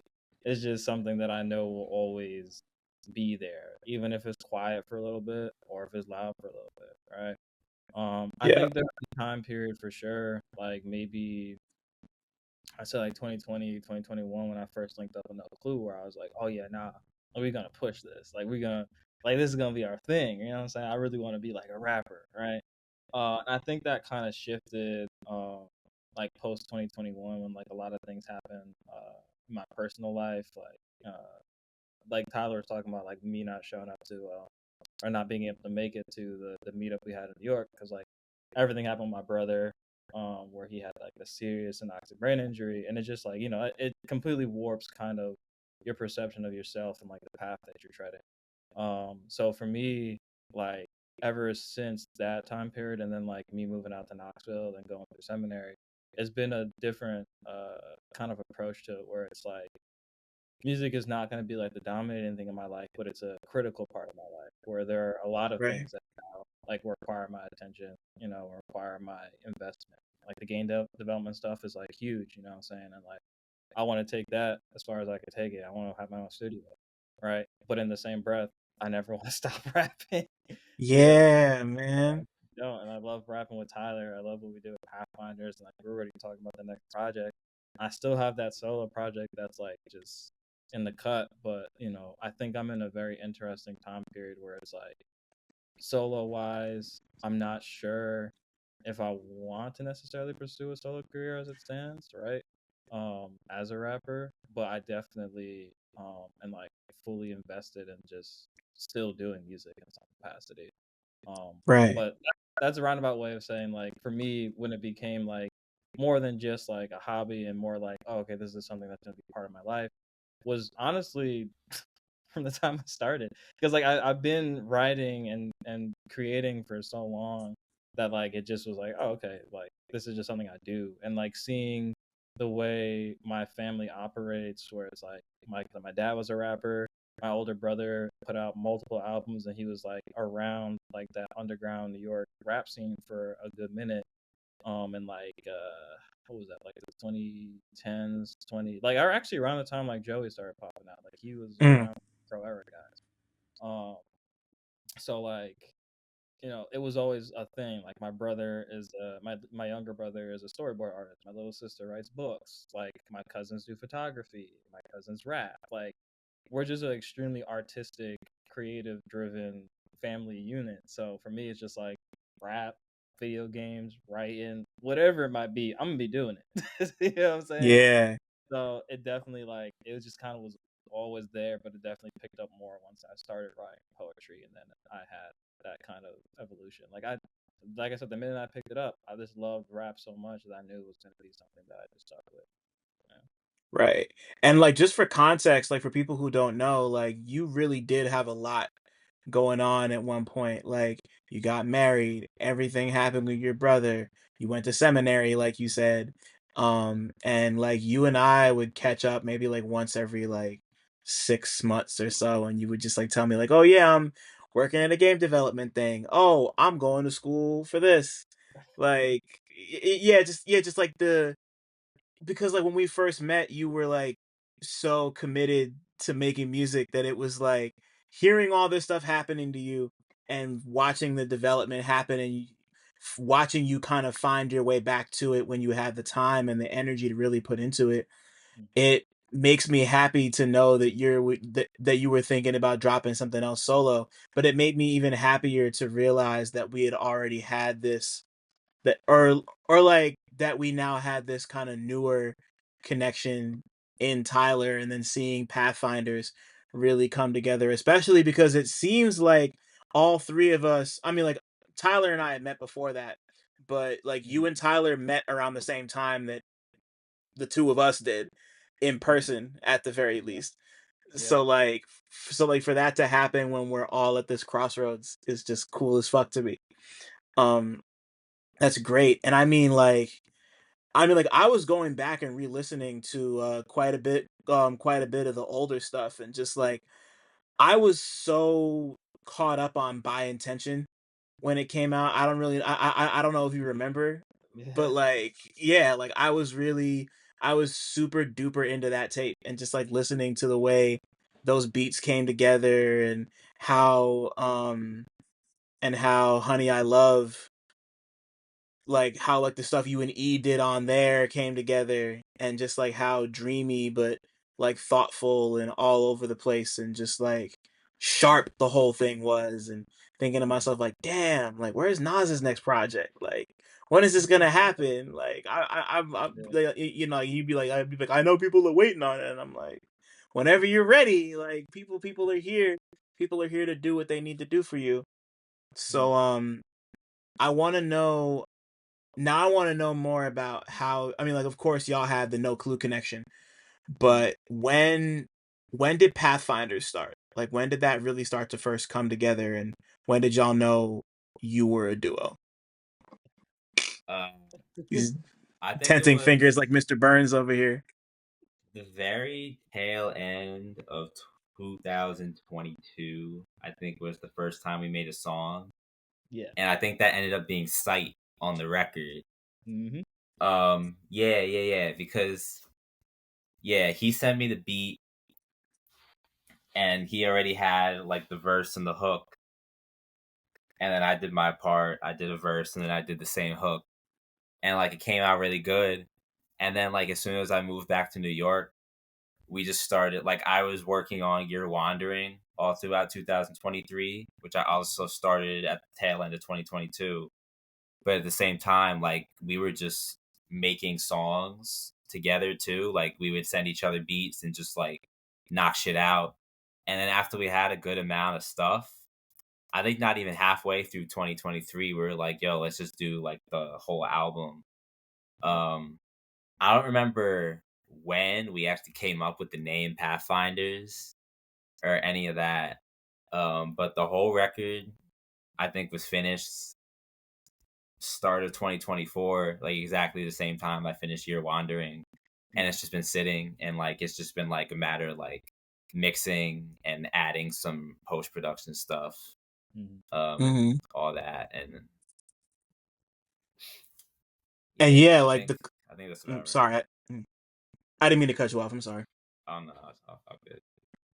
You like another cool thing about this project is that like the both of y'all are engineers, you know, like to an extent. Like, you know, like Nas, you mixed and mastered the Pathfinders project. So yeah, like I mean, Yeah. like talk to me more about like putting like give me your side of the story on how Yeah. Pathfinders happened. So the reason I was doing the Mr. Burns fingers because I think I knew we were a duo before Tyler even knew it. I was Mm. I was plotting. The minute I heard Sight, like when we first recorded that, because originally Sight was gonna be on my solo project, that I was like kind of like trying to finesse together from like a bunch of just disparate tracks.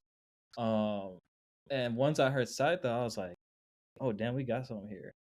Like, you know, I always respected Tyler's pen. Like when he first joined No Clue, I was so pumped. I was like, dude, there's somebody else who like kind of raps more like me. You know, respect to all the guys in No Clue, but we all were like very distinct in style. Like Amir is very Mm-hmm. different, has a very different pen than me. Cruisin has a very different pen than me. When like Horace Ra was in the group, like he was very different too.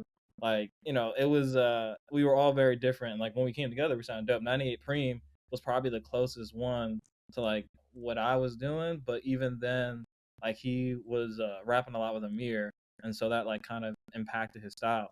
So I was very much like in this like just weird lane within No Clue, and I was just like, oh man, I'm just the outlier. And then Tyler came, and I was like extremely happy, and I knew from the jump like, yeah, we're gonna make some dope music together at some point. And so yeah, like I said, once Sight happened, I was like super excited about that. But even then, I was still like, okay, it's gonna be on my solo. And then, you know, we had talked about doing more tracks together and collaborating like after Sight. I remember. And then once I finished seminary and I was like processing like everything that happened with my brother, I was in like this deeply creative space for a good like year or two, right? Where I made a lot of songs. I made a whole lot of songs, and I still don't know what I'm gonna do with all of them. But like similar to what Tyler was doing when he was working on You're Wandering, I was working on my solo, and there were certain beats that I would hear. I'd be like, this sounds like more what me and Tyler would do, like more just abstract and like experimental. Because like what I was doing with my personal album was very like melodic. There's a lot of singing on it. I was still rapping on it, but a lot of the beats were just very warm and nostalgic to like kind of capture the emotions of what I was going through with my brother. And like, but I didn't have a place for like just raw, like rugged, just very, grimy raps. And I was like, oh man, I could do that with Tyler though. So that's kind of how it started. I had these beats that I was sending around. I would be like, hey, yo, Tyler, what you think about this one? Send it to him, and then at a certain point, we're just like, yeah, we're gonna do Pathfinders. And as far as like when we actually, I actually came up with the name Pathfinders. Um, I I figured. yeah, there was a lot of like weird, like inspired moments for me throughout the process of making Pathfinders. Tyler can probably speak to it. I would just randomly text him with like this long diatribe, like reflecting on the meaning behind it. I'm like, yeah, this is what it is, bro. So I came up with the name Pathfinders probably like tail end of 2023, early 2024, because I was like reflecting on like how much the album just felt like we were trying to figure out what the hell are we doing like in this landscape of like America and being Black Americans, Black men in America in this time period. Um, like just seeing all the shit that was going down with like the global political issues that we were seeing, and just it was just a lot, man. There's a lot going on, like, and for both of us personally as well, like, and as far as like mentally and emotionally. So I was like, it felt like we were just trying to find a path through all of it. And I probably also have like another additional diatribe that I sent to Tyler explaining the meaning behind Pathfinders, but that was like that was the main thing. And also, oh yeah, because I felt like the traveler and the wayfarer are like the wanderer, because like he was working on You're Wandering, and I like the idea of being like a wayfarer is like very integral into like spiritual understandings of like Islam. Because like they have this idea of like be in the world as if you're a traveler or a wayfarer. That's like a central principle. So like to me it was like, oh okay, yeah, like we're both kind of treading different but similar paths, like we're finding our way, pathfinders. So that's how it came together. Yeah. And as far as like the mixing and mastering and post production process, yeah, I definitely had to get back in my bag for that, because for the solo stuff, I was engineering everything. I was producing some of it. I was mixing and mastering it, trying to find like the sound that I wanted. And so I took a lot of those like things that I learned from that process and applied it to Pathfinders, even down to like certain presets and stuff and like the DAW that I was using. I use Ableton, but yeah, like it was kind of by necessity, because it got to a point where like we reached out to a few people to mix and master. It wasn't really working out, at least at the speed we wanted to come out, because we had been sitting on it for a while, and I was just like getting tired of it. Where I was like, I didn't want to mix and master the album. It was like, Yeah. well, it's got to get done, so I'm gonna just do it. So I did that, and then I helped like me and Tyler like work together, and I kind of drove a lot of the post production of like finding the snippets and stuff like that. I was going through a lot of like archival footage, old movies. I sampled like Def Poetry Jam. There's a lot of different things that I was pulling from to just kind of like create this rich tapestry of like the Black experience and arts. And that's what I was really trying to draw attention to, that we as Pathfinders were like in conversation with like this radical Black art tradition that exists. Like we sampled Pac, Yeah. we sampled Kwame Ture. Kwame Ture. We sampled oh man, I'm blanking on my man's name right now. I told you, man, I have a terrible memory. I swear I'm gonna get like early onset dementia. But man, I'm trying to remember the name of the poet, man. He got a Muslim ass name. Oh man, is it Suleiman something? No. Yeah, I was right. Amir Suleiman. who has like multiple great Def Poetry Jam performances. So yeah, we sampled Asada Shakur, Yep. John Coltrane's wife. I'm blanking on her name right now. Damn. Not Alice Coltrane. Yeah, Alice Coltrane. Okay. Yeah, sampled her. So yeah, like I just pull from a lot. We pull from a lot. Yeah. I mean, like like the cool thing is, like, the Black Radical tradition has been a big part of both of your music, like, pretty much from the start. But the way, like, the way that manifests for the both of you is so different. Like, Nas, you're, like, very much grounded in your faith. And Tyler, you definitely lean more on the collective organization and like socialist and communist stuff. And like even like and like even just coming down to like the like your writing styles and like the way you rap and the way it's presented, like y'all are like you're in lockstep but you're not stepping this, like you're moving in the same direction but not stepping in the same way. And that's what makes a project like this so intriguing to me, like especially just like taking in what you're both saying and recognizing the Kwame Ture speeches and the Asada Shakur stuff, and of course the famous Tupac MTV interview where he's just like talking about like how fucked up it is that we have millionaires and billionaires. Like, like these are all touchstones that, like, as somebody relatively well steeped in the Black Radical tradition, like all this stuff jumps out at me because this is all stuff I'm interested in anyway.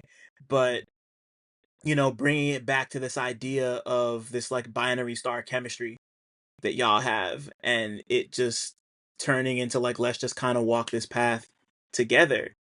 Like, it's great. It's super dope.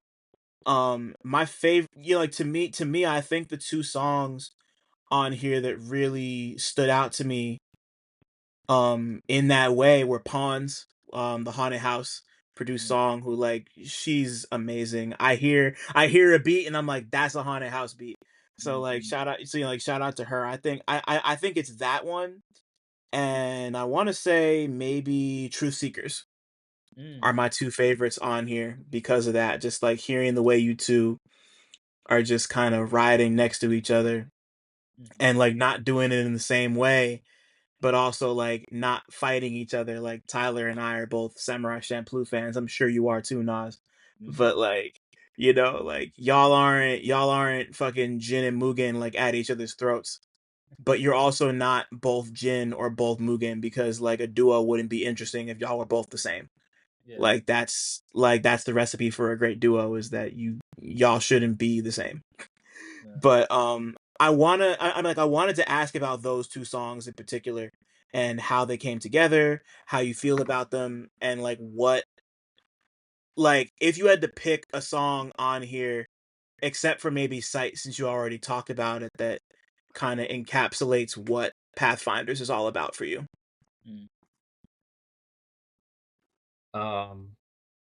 Yeah, I'll start with well, so out of the two, you said Pawns is interesting. Yeah, shout out Noah. Also, yeah, Noah is a haunted house. Noah's a he. My fault. Sorry. No, shout out to Noah. It's all good. Shout out Noah. I haven't talked to him in a while. But anyway, that one was actually supposed to be a posse cut, I think, the first inception. Yeah. And it was just impossible to facilitate. So hard, man. Because it's hard to get rappers to rap. Was it what was it gonna be, like a whole no clue posse cut, or what kind of posse cut? Yeah. It was gonna be a whole no clue posse cut. It just didn't end up that's a happening. posse cut type beat too, so that makes perfect exactly. sense. Yeah. But I remember personally writing it. I mean, like the whole project in general, I think was super transitionary in terms of, like, at least personally how I write stuff, because I think Nas is probably the first person I've rapped with where I was like, oh, he's rapping a lot better than me on this song. Oh Like, man, that's how I felt. to be honest, yeah. So making the whole thing was like constantly just like trying to do my best, like absolutely all the time. And then also like even content wise, like I had to lock in and like stay on like just one topic for a whole time. I had to like adjust to like either being more direct if he was going to go more abstract, or like vice versa. And like kind of is how I did, like, because everything I made before that I think was way more style wise, like straightforward. Like I was just listening to like Wu-Tang all the time. And then like through the process of making the Pathfinders record and Year Wandering, I think really kind of loosened everything up. um but yeah, that one specifically, I think I was like super just like, oh, I gotta like give like a biblical fucking verse and shit, because this beat is haunting as fuck. And it's about to be like six of us on here, and then it ended up just being with Nas, but still just as intimidating. And then the one that I think encapsulates the record entirely the most, probably Flawed Skin. That was Flawed like Skin's that another was good one. Yeah. Yeah, like that one is like that's the one where we were like, oh, this is gonna be like a super black album. Yeah. Like Let's go. like I don't know where it came from. It's just like we heard the beat and it was like, this is what has to happen on here, basically. Like without even saying anything to each other. Like I remember I did my shit first and recorded it, and then he sent me his verse, which I think is like twice as long as mine. And he was rapping like nonstop the whole time, and it's like just it's the shit's just crazy. It's just like all the references, all the political shit, all the like the intensity of everything. Like, yeah, that's definitely the one that I think, like, if you're gonna listen to one song off the album, maybe that one. Like, you could listen to a lot of other ones, but that would be the first one, I'd say. Mm-hmm. Yeah. What about you, Nas? What, like, if you had to pick one of those? Yeah. Also, yeah. Let's start there. Yeah, because like pawns, I remember when Tyler sent me that, and it's funny how he talks about like that feeling of like, oh yeah, I gotta match up to Nas, because that's literally the entirety of what I was doing on the project. I was like, damn, Tyler just sent the crazy verse, or I know Tyler's gonna come crazy, so I gotta match him, right? And that's why, like, short steel sharpens steel. You know what I'm saying? That's the vibe. Like the whole process had for us, where we were competing with each other, but not like in a nasty way. It was very much like, I'm gonna compete with you because I know it's gonna make you better. Uh, Yeah. that was the vibe. And like we were always trying to top each other's verse. So like when I heard Pawns, I remember like, oh damn, this is a hard verse, and like this beat sounds crazy. And I also was thinking about the fact that it was gonna be a posse cut, so I was like, yeah, I gotta come with it, And I did a different approach to writing it, where like I don't even know how to explain what I did, like, but it was almost like I was writing it almost backwards for some parts of it. Um, like, I mean, a lot of it is backwards because, like, the limb's never been looser. Then I said time turned back on the head of Medusa, where, like, Medusa turned you to stone, right? So it's like, yes, I started out with something that's just like, what does that mean? And then, like, I unpacked the context, and, like, each following bar was something I hadn't really done much of that, but that was kind of the main approach that I had for that, and just trying to tie in as many like references and like make the rhyme scheme as dense as I could is really what I went for, because I was like, Tyler came with it, so I gotta I gotta do something that's cool. So that's how that came together, and I still wish it was a podcast. I really do, because it would have been nasty, man. It would have been nasty. But and Truth Seekers, because Tyler didn't talk about Truth Seekers. That actually is the only song that we recorded together on the whole album. Really? Yeah, I was when I came to visit him and saw him for the first time in New York. We went to nephew Hesh's studio with Cruising, and that's where we recorded Truth Seekers. And it was like inspired by, at least my verse was inspired by my first time coming back to New York, like after everything happened with my brother, because that was the last time I was in New York. And like just being in New York with this new perspective, like on life and myself, and just like seeing so many familiar sights, like my childhood and stuff like that, is like what drove the writing of Truth Seekers, as well as like being with people who I really cared about, and people who I really like respected musically in the form of Tyler, Hesh, and Cruisin'. So that's how Truth Seekers came together. I wrote it literally, I think, in a car ride on the way to the studio. Mhm. Verse, pretty much. So yeah, that was Truth Seekers, and I want to be different from Tyler, where it's like, but Flawed Skin really is like the one. Like that was the moment I feel like once we recorded that, we both knew like, oh no, like we got something here. Like this album's gonna be tight. Because like I remember when Tyler sent me that verse, and I was just like, oh my god, what the heck am I gonna do? That's like it was monstrous, like because that beat in itself like sounds like earth opening up to swallow you. So like I was just like, dang, like how do I even match this? And I don't even remember like what bag I got in that day when I was writing it, because like there was so much going on like politically at that time. I remember I think that's around the time where like things started popping off again with like Palestine and Israel. And like I was just like very much just in a rageful, like very rageful mood where I just was like, I want to tear everything down. Yeah. You can And hear it in your voice, bro. Yeah. yeah, and like that's what came out of it. And like the references that I were making, like a lot of them actually came from like things I learned about when I was at seminary.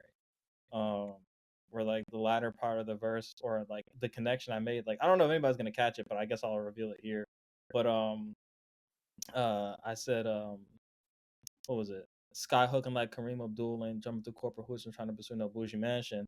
And then in the previous verse, what did I say? I said like oh man, what is man? I'm telling you, my memory is so bad, man. It's terrible. Oh, it's all good. I make a reference to oh man. I said thought of moving like Abdul Khalis, take a few hostages, won't accept no ransom. So like Hamas Abdul Khalis, like historically, is the guy who converted Kareem Abdul-Jabbar to Islam, right? And Hamas Abdul Khalis is known for like his family got murdered, like and almost all of his family members got murdered by members of like the nation, at least allegedly, right? And then like when the police and the government didn't really do anything to rectify the situation, like almost a decade later, he goes to DC and holds up the embassy building. Like he had them all like just on the ground. I think he actually killed one dude, but like it was just a crazy situation where like the demands he made were like justice for his family, and like for them to not show the movie The Message, which was like a biopic about the Prophet Muhammad, right? Which he That's tough. so he does, and like Prophet Muhammad doesn't even appear in it because like there's a whole thing about depicting the Prophet Muhammad, peace and blessings be upon him, where it's like so he was salty about that. It's a crazy like parallel where it was like, Kareem Abdul-Jabbar, who it is, like he became like, kind of like the face of American basketball, and like here's this dude who sticks up to U.S. Embassy. Like it was just a crazy like parallel to me to see. And like I did a presentation on like his story because like he also Hamas Abdul Khalis infiltrated the nation like as a spy, like not for Yep. like the government, but like for his like Muslim teacher like in Pakistan. What the fuck, son? And he was like, yeah, I'll watch a movie about that.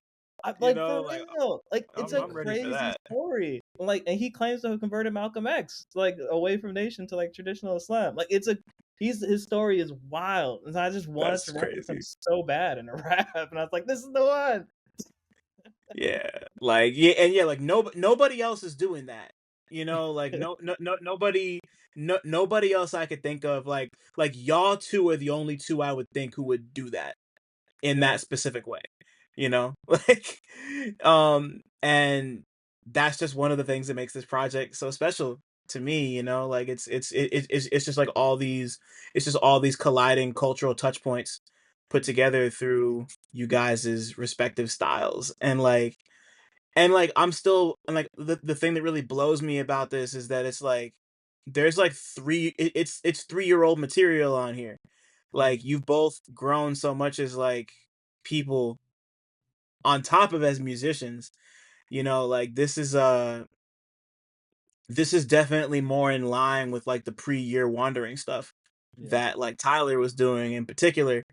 And just to see like you're still so sharp here. You're a little, you're a little more married to like traditional meter than you are like on the Fanon stuff and even on some of the You're Wandering songs. But like the writing is still there. The urgency is still there, and like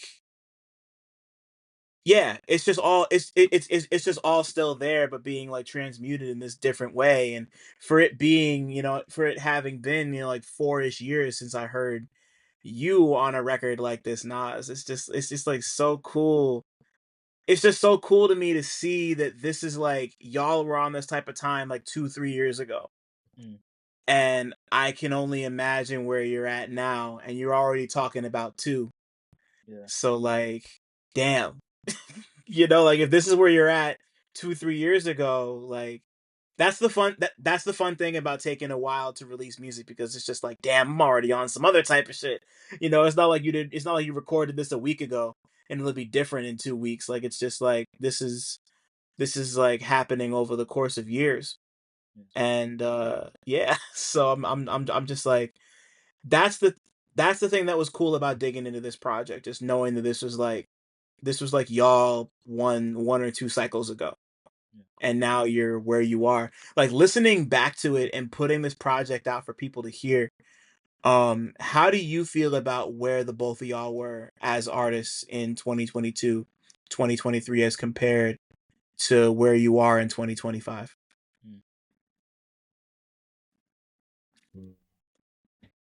Tyler? You want me to start? Yeah. Alright. I mean, I feel like it's been a pretty natural progression, to be honest. I mean, like it's not like I could foresee where it was gonna go, but like in hindsight, it obviously makes sense. I think this project specifically is definitely where I started to like actually sharpen my writing. You know what I mean? And I can definitely trace the lines to like this project and stuff I'm working on right now. Um, and like the whole in between time was definitely a lot of absorbing from like a lot of different sources. Just like being around, like going to shows and meeting people, it just makes you want to do shit better, and like just to keep up, and like the inspiration from hearing awesome like great shit. And then like uh yeah, I mean just like the whole aspect of collaboration will push you to do things inherently, I guess. But yeah, like I'm not surprised, but I definitely couldn't have told you exactly what was gonna happen. But Yeah. I think it's pretty on a pretty steady path. Yeah. And like you work it like, and you're like, once again, like you've been working toward this for like 5 years. Yeah, like like in real time, it doesn't feel like you're working hard or working a lot. I mean, like work feels like work even when you're making shit, but it's like you're just sitting in your room writing some stuff and you record some stuff, and then over the course of time, you like have a body of work and you put it out and people react to it. But then you're looking back and you just kind of think harder about like you attach it all chronologically and look at it from like a third person perspective, and you're like, oh, I've actually done a lot of stuff, and like where I'm at, because you get like imposter syndrome sometimes, but then you're like, oh no, I've actually uh earned earned things that I have been granted to me, and it's not just like the random musings of the universe that can be stripped away because it was given to me arbitrarily. Right. That kind of feeling you might get. Given it could still be stripped away, but it's a different kind of feeling. Right. But you got a hot hand in a way that I think is gonna stave that off for a while. And like people are just now starting to get tapped into what you got going on, and like you said, the momentum's just building. So it's definitely not about to stop here. Yeah, I'm having a fun Um time. Hell yeah. No, I could tell Like from the way you tweet to the way you are on stage, like you're just like Yeah. I got a you're tweet list. nah Like nah nah I'm nah getting nah. into too Don't many ever arguments with other rappers. yeah, nah, don't ever stop, bro. Don't ever stop. You know, like we gotta we gotta we gotta keep people, and we gotta keep each other and Yeah. ourselves on our toes at all times. And when people are on bullshit, we Facts. gotta call them out. You know, Facts. It's like you think it's like you'll be at the grocery store. You think of some random thought that that makes you chuckle, and you tweet it, and then like a million people take it like super seriously, and you're yeah. like fighting them all with the stick and shit. It's funny sometimes. I gotta be honest. Yeah. It's funny sometimes. Yeah, they just be in the store and then somebody reply and be like, "What do you mean you think Guru is an Oreo?" Like or like some dumb shit like that. I don't know. Whatever the stupid main character argument on the internet that day is, you know. Yeah, facts. Fucking Nas. Before we formally wrap this, Yeah. what about you? Like, where do you? I mean, like like you're the one who's been away the longest and has gone through, like relatively speaking, the starkest change over these last like 3-4 years. Like, where do you see yourself now as opposed to them? Yeah. So I think like when we're making Pathfinders, me and Tyler talked about this. I was just like very raw and unsure about everything artistically, where it was just like I just want to just get everything out that I could, right? And in the process of doing that, it kind of like brought me back to honestly like a pure form of the art that I was doing, in a lot of ways. I do think actually prior to like 20, like when after COVID hit, like I was trying to take it in this direction that like honestly my heart wasn't really in. Like, I was trying to grind like for no reason, right? Or I was just like grinding to Yeah. get to like this level in my mind of like what it meant to be a great rapper in terms of like attention and accolades and stuff like that I just kind of like fully gave up on through the process of crafting Pathfinders and my solo project at the time. Because yeah, there's like that's a time capsule that at some point I'm gonna release like that solo album. It's a lot more raw and unstructured than what Pathfinders became. It was by necessity, but I think in a lot of ways that time period just solidified my understanding of why I'm doing this and where I want to take it, um, and how to continue injecting what I'm doing with meaning. Because that's like the most important thing that in my life right now is like everything that I do, I'm trying to inject it with a level of meaning, whether it be the game Yeah. development, whether it be music, the way I engage with the community, the prison chaplaincy stuff I do, like my marriage, like all these things I'm trying to inject it with more meaning than just I'm just doing this thing, right? And so that's what I kind of discovered a lot more of during Pathfinders, where it made me sharper, it made me appreciate art more and what I do more, it made me appreciate what Tyler does a lot more as well, and the power of like collaborating with somebody who you genuinely respect, like at a deep level artistically, um, and just like also like the importance of how like collaboration and like the team that we have it pulled me out, man, where I really was like not sure if I was gonna do music for a little bit. Like after everything happened with my brother, I genuinely thought I was gonna quit. So like Right. the fun that I had and the challenge and like the engagement in creating Pathfinders and the juice it gave me to continue working on like the solo album I was working at the time, like it pushed me through. It helped me through a lot. So in a lot of ways, like I said, it took me to back a pure form of what I want my art to be. And so now I think it put me also in a very transitionary phase where now like I'm searching a lot more for like what the sound of what I'm gonna do next is going to be, whether it be for Pathfinders or for me on a solo level. Because it's just like I know that the love I have for this art and what I'm doing is extremely deep, and I want to be able to honor it by putting out like the best stuff I can. Even if Yeah. it's not for a wider audience, if it's just for me. Right, and like that's all that matters at the end of the day.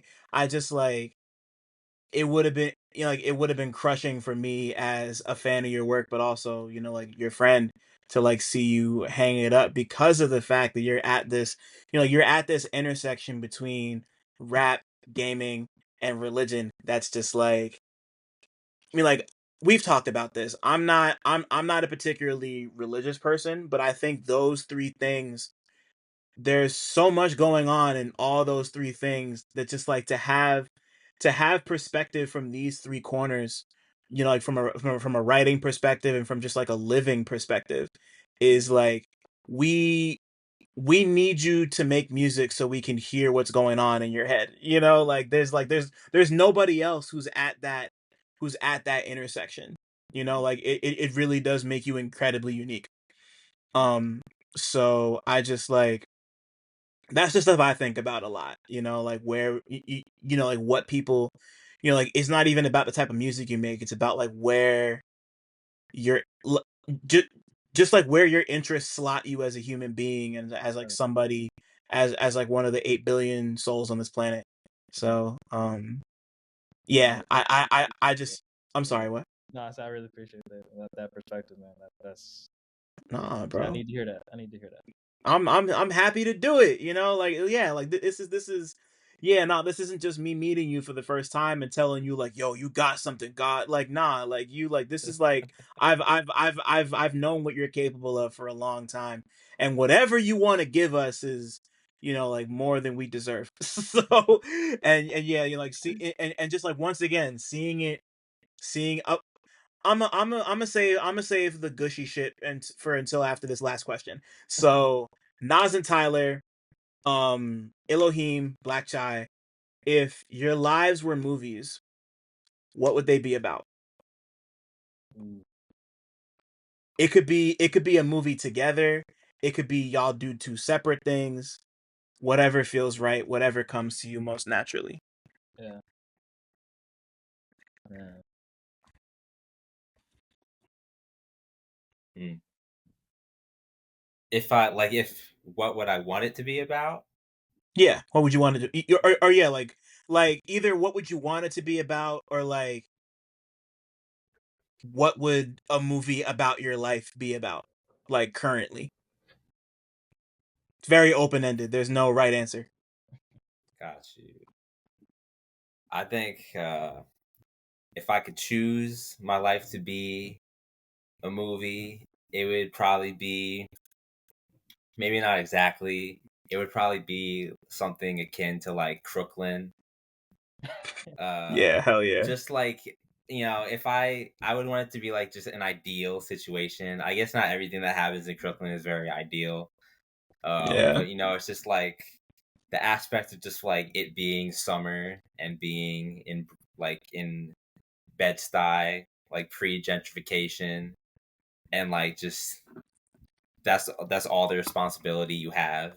Just specifically being one of the kids in Crooklyn, or if I could adopt that into my adult life and just hang out and be in nice weather in the beautiful place that I live, and Yeah. just have that be like the pinnacle of what's wrong with my life.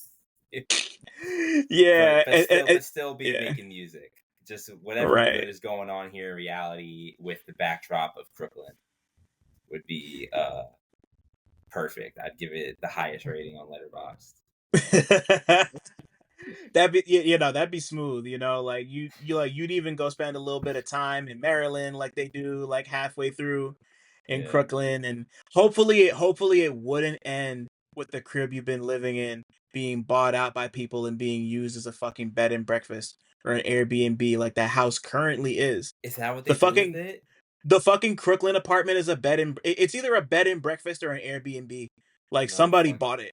And Oh it's man. like it's just like the worst type of irony. It's terrible. Like I Shit. hate it. I'm gonna look it up and send it to you. I hope it's not too depressing, but because like It works. because of what that movie represents. Like that's one of the reasons I like Crooklyn a lot. So Yeah. That's I my feel you. favorite Like Spike Lee movie. nice. That's a you don't hear that very often, so that's really cool Word. to hear you say that that's your favorite. or at least I don't hear that very often. Like I've never met. Yeah, no, I I think haven't you might heard be the. it. That's cool. You know, that's great. I'm not mad at that. That's a good choice. It's a good movie. Nas, what about you? It's funny. I knew he was gonna say Kirkland. I already we've talked about Kirkland before. Like that's one of my favorite Spike Lee movies as well. It's the one Yeah, that shit is hard. like that was the first one my mom showed me when I was growing up. I remember. Me too. Because it just I don't know, it mirrored so much of her experience and like my experience because we used to go down south and stuff like that. But anyway, Yeah. whew. As long as y'all didn't choose Chirac, I would have been fine with any movie, any That's Spike Lee the movie other than Chirac. that's the musical, right? Yeah, Oh that's man, yeah. it's not even a Drama. musical. It's an opera. Yeah. Like No, fuck like that. they don't sing, but the whole thing's done in meter and rhyme. It's fucking awful. Anyway, I'm sorry to derail. No, you're fine. You're fine. I never actually watched that one, but let's see. If I were to choose something for me and Tyler to exist in, like, it's definitely on some like Journey to the West, but like not necessarily exactly like Journey to the West, but just the idea of journeying and with like those elements of like kung fu, spirituality, and all those different types of things. Like just two dudes on this quest to like make something happen. Right? That's where I really do feel like we kind of align. We're very much just questing together to I don't know, find some secret of the world. That's what it feels like sometimes. Like we're trying to uncover something what we're doing. And then for me personally, I mean, if there were a movie about a dude just like wandering through the desert and finding things that like completely changed his life as he did it, like just encounters with people or events, and then by the end of it, he's just old and he smiles and then he just rests and is just happy, like dying. Like that would be my movie. Just that idea. Like both of them would be journeys. Like I just the idea of journeying is very prevalent to me, like in how I look at life and myself. So some type of movie that has just like that deep level of spiritual themes and meaning would be a movie that I would kind of make of my life. Yeah. So it'd be like a middle ground between Samurai Jack and the Book of Eli. Yeah, That's kind of the vibe. That's kind of the vibe I'm getting yeah. from what you just said. High key with like the surrealism of damn, I'm blanking on that damn movie right now. It's the one that Eric Andre likes a lot. Enter the Void. No. It's Hispanic guy. I think it was a Mexican movie. But anyway, but surrealist elements is what it would have to have surrealist elements for sure. Mm-hmm. I just feel Yeah, like nah. life is extremely surreal. Yeah, in like really banal ways too. Like Yeah, really, really just like it's like the surrealism is regular. It's weird. It's hard to describe. You know, like yeah. like especially as Black people, that's what Atlanta's all about. That's one of the That's what reasons I love I Atlanta literally what I was about to because say. I was like, yeah, like Atlanta that feeling a lot. yeah, yeah, no, like they nailed it in a way that I don't know that anybody else is ever really gonna nail. So, but yeah, like that's like very much like a Samurai Jack meets Book of Eli with a touch of Atlanta in there. Yeah, That's I'd go see that shit. facts.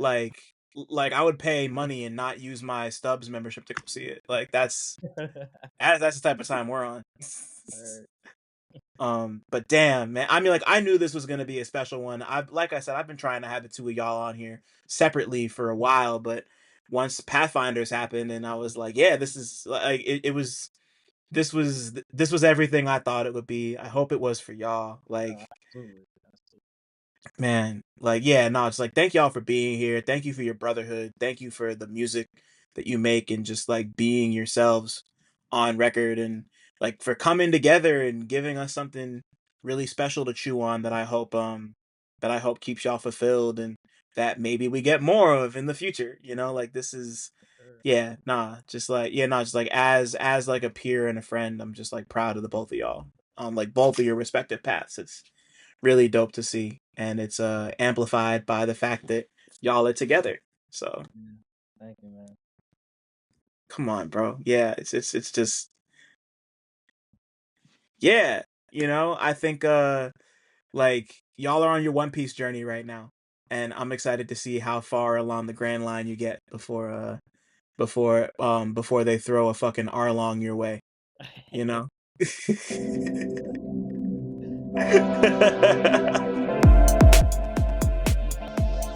Thanks for listening. Shout out to y'all for making it this far. And shout out to all the black people listening too, because y'all really impeccable. Don't forget to like, subscribe, and tell a friend to come through next time. 1.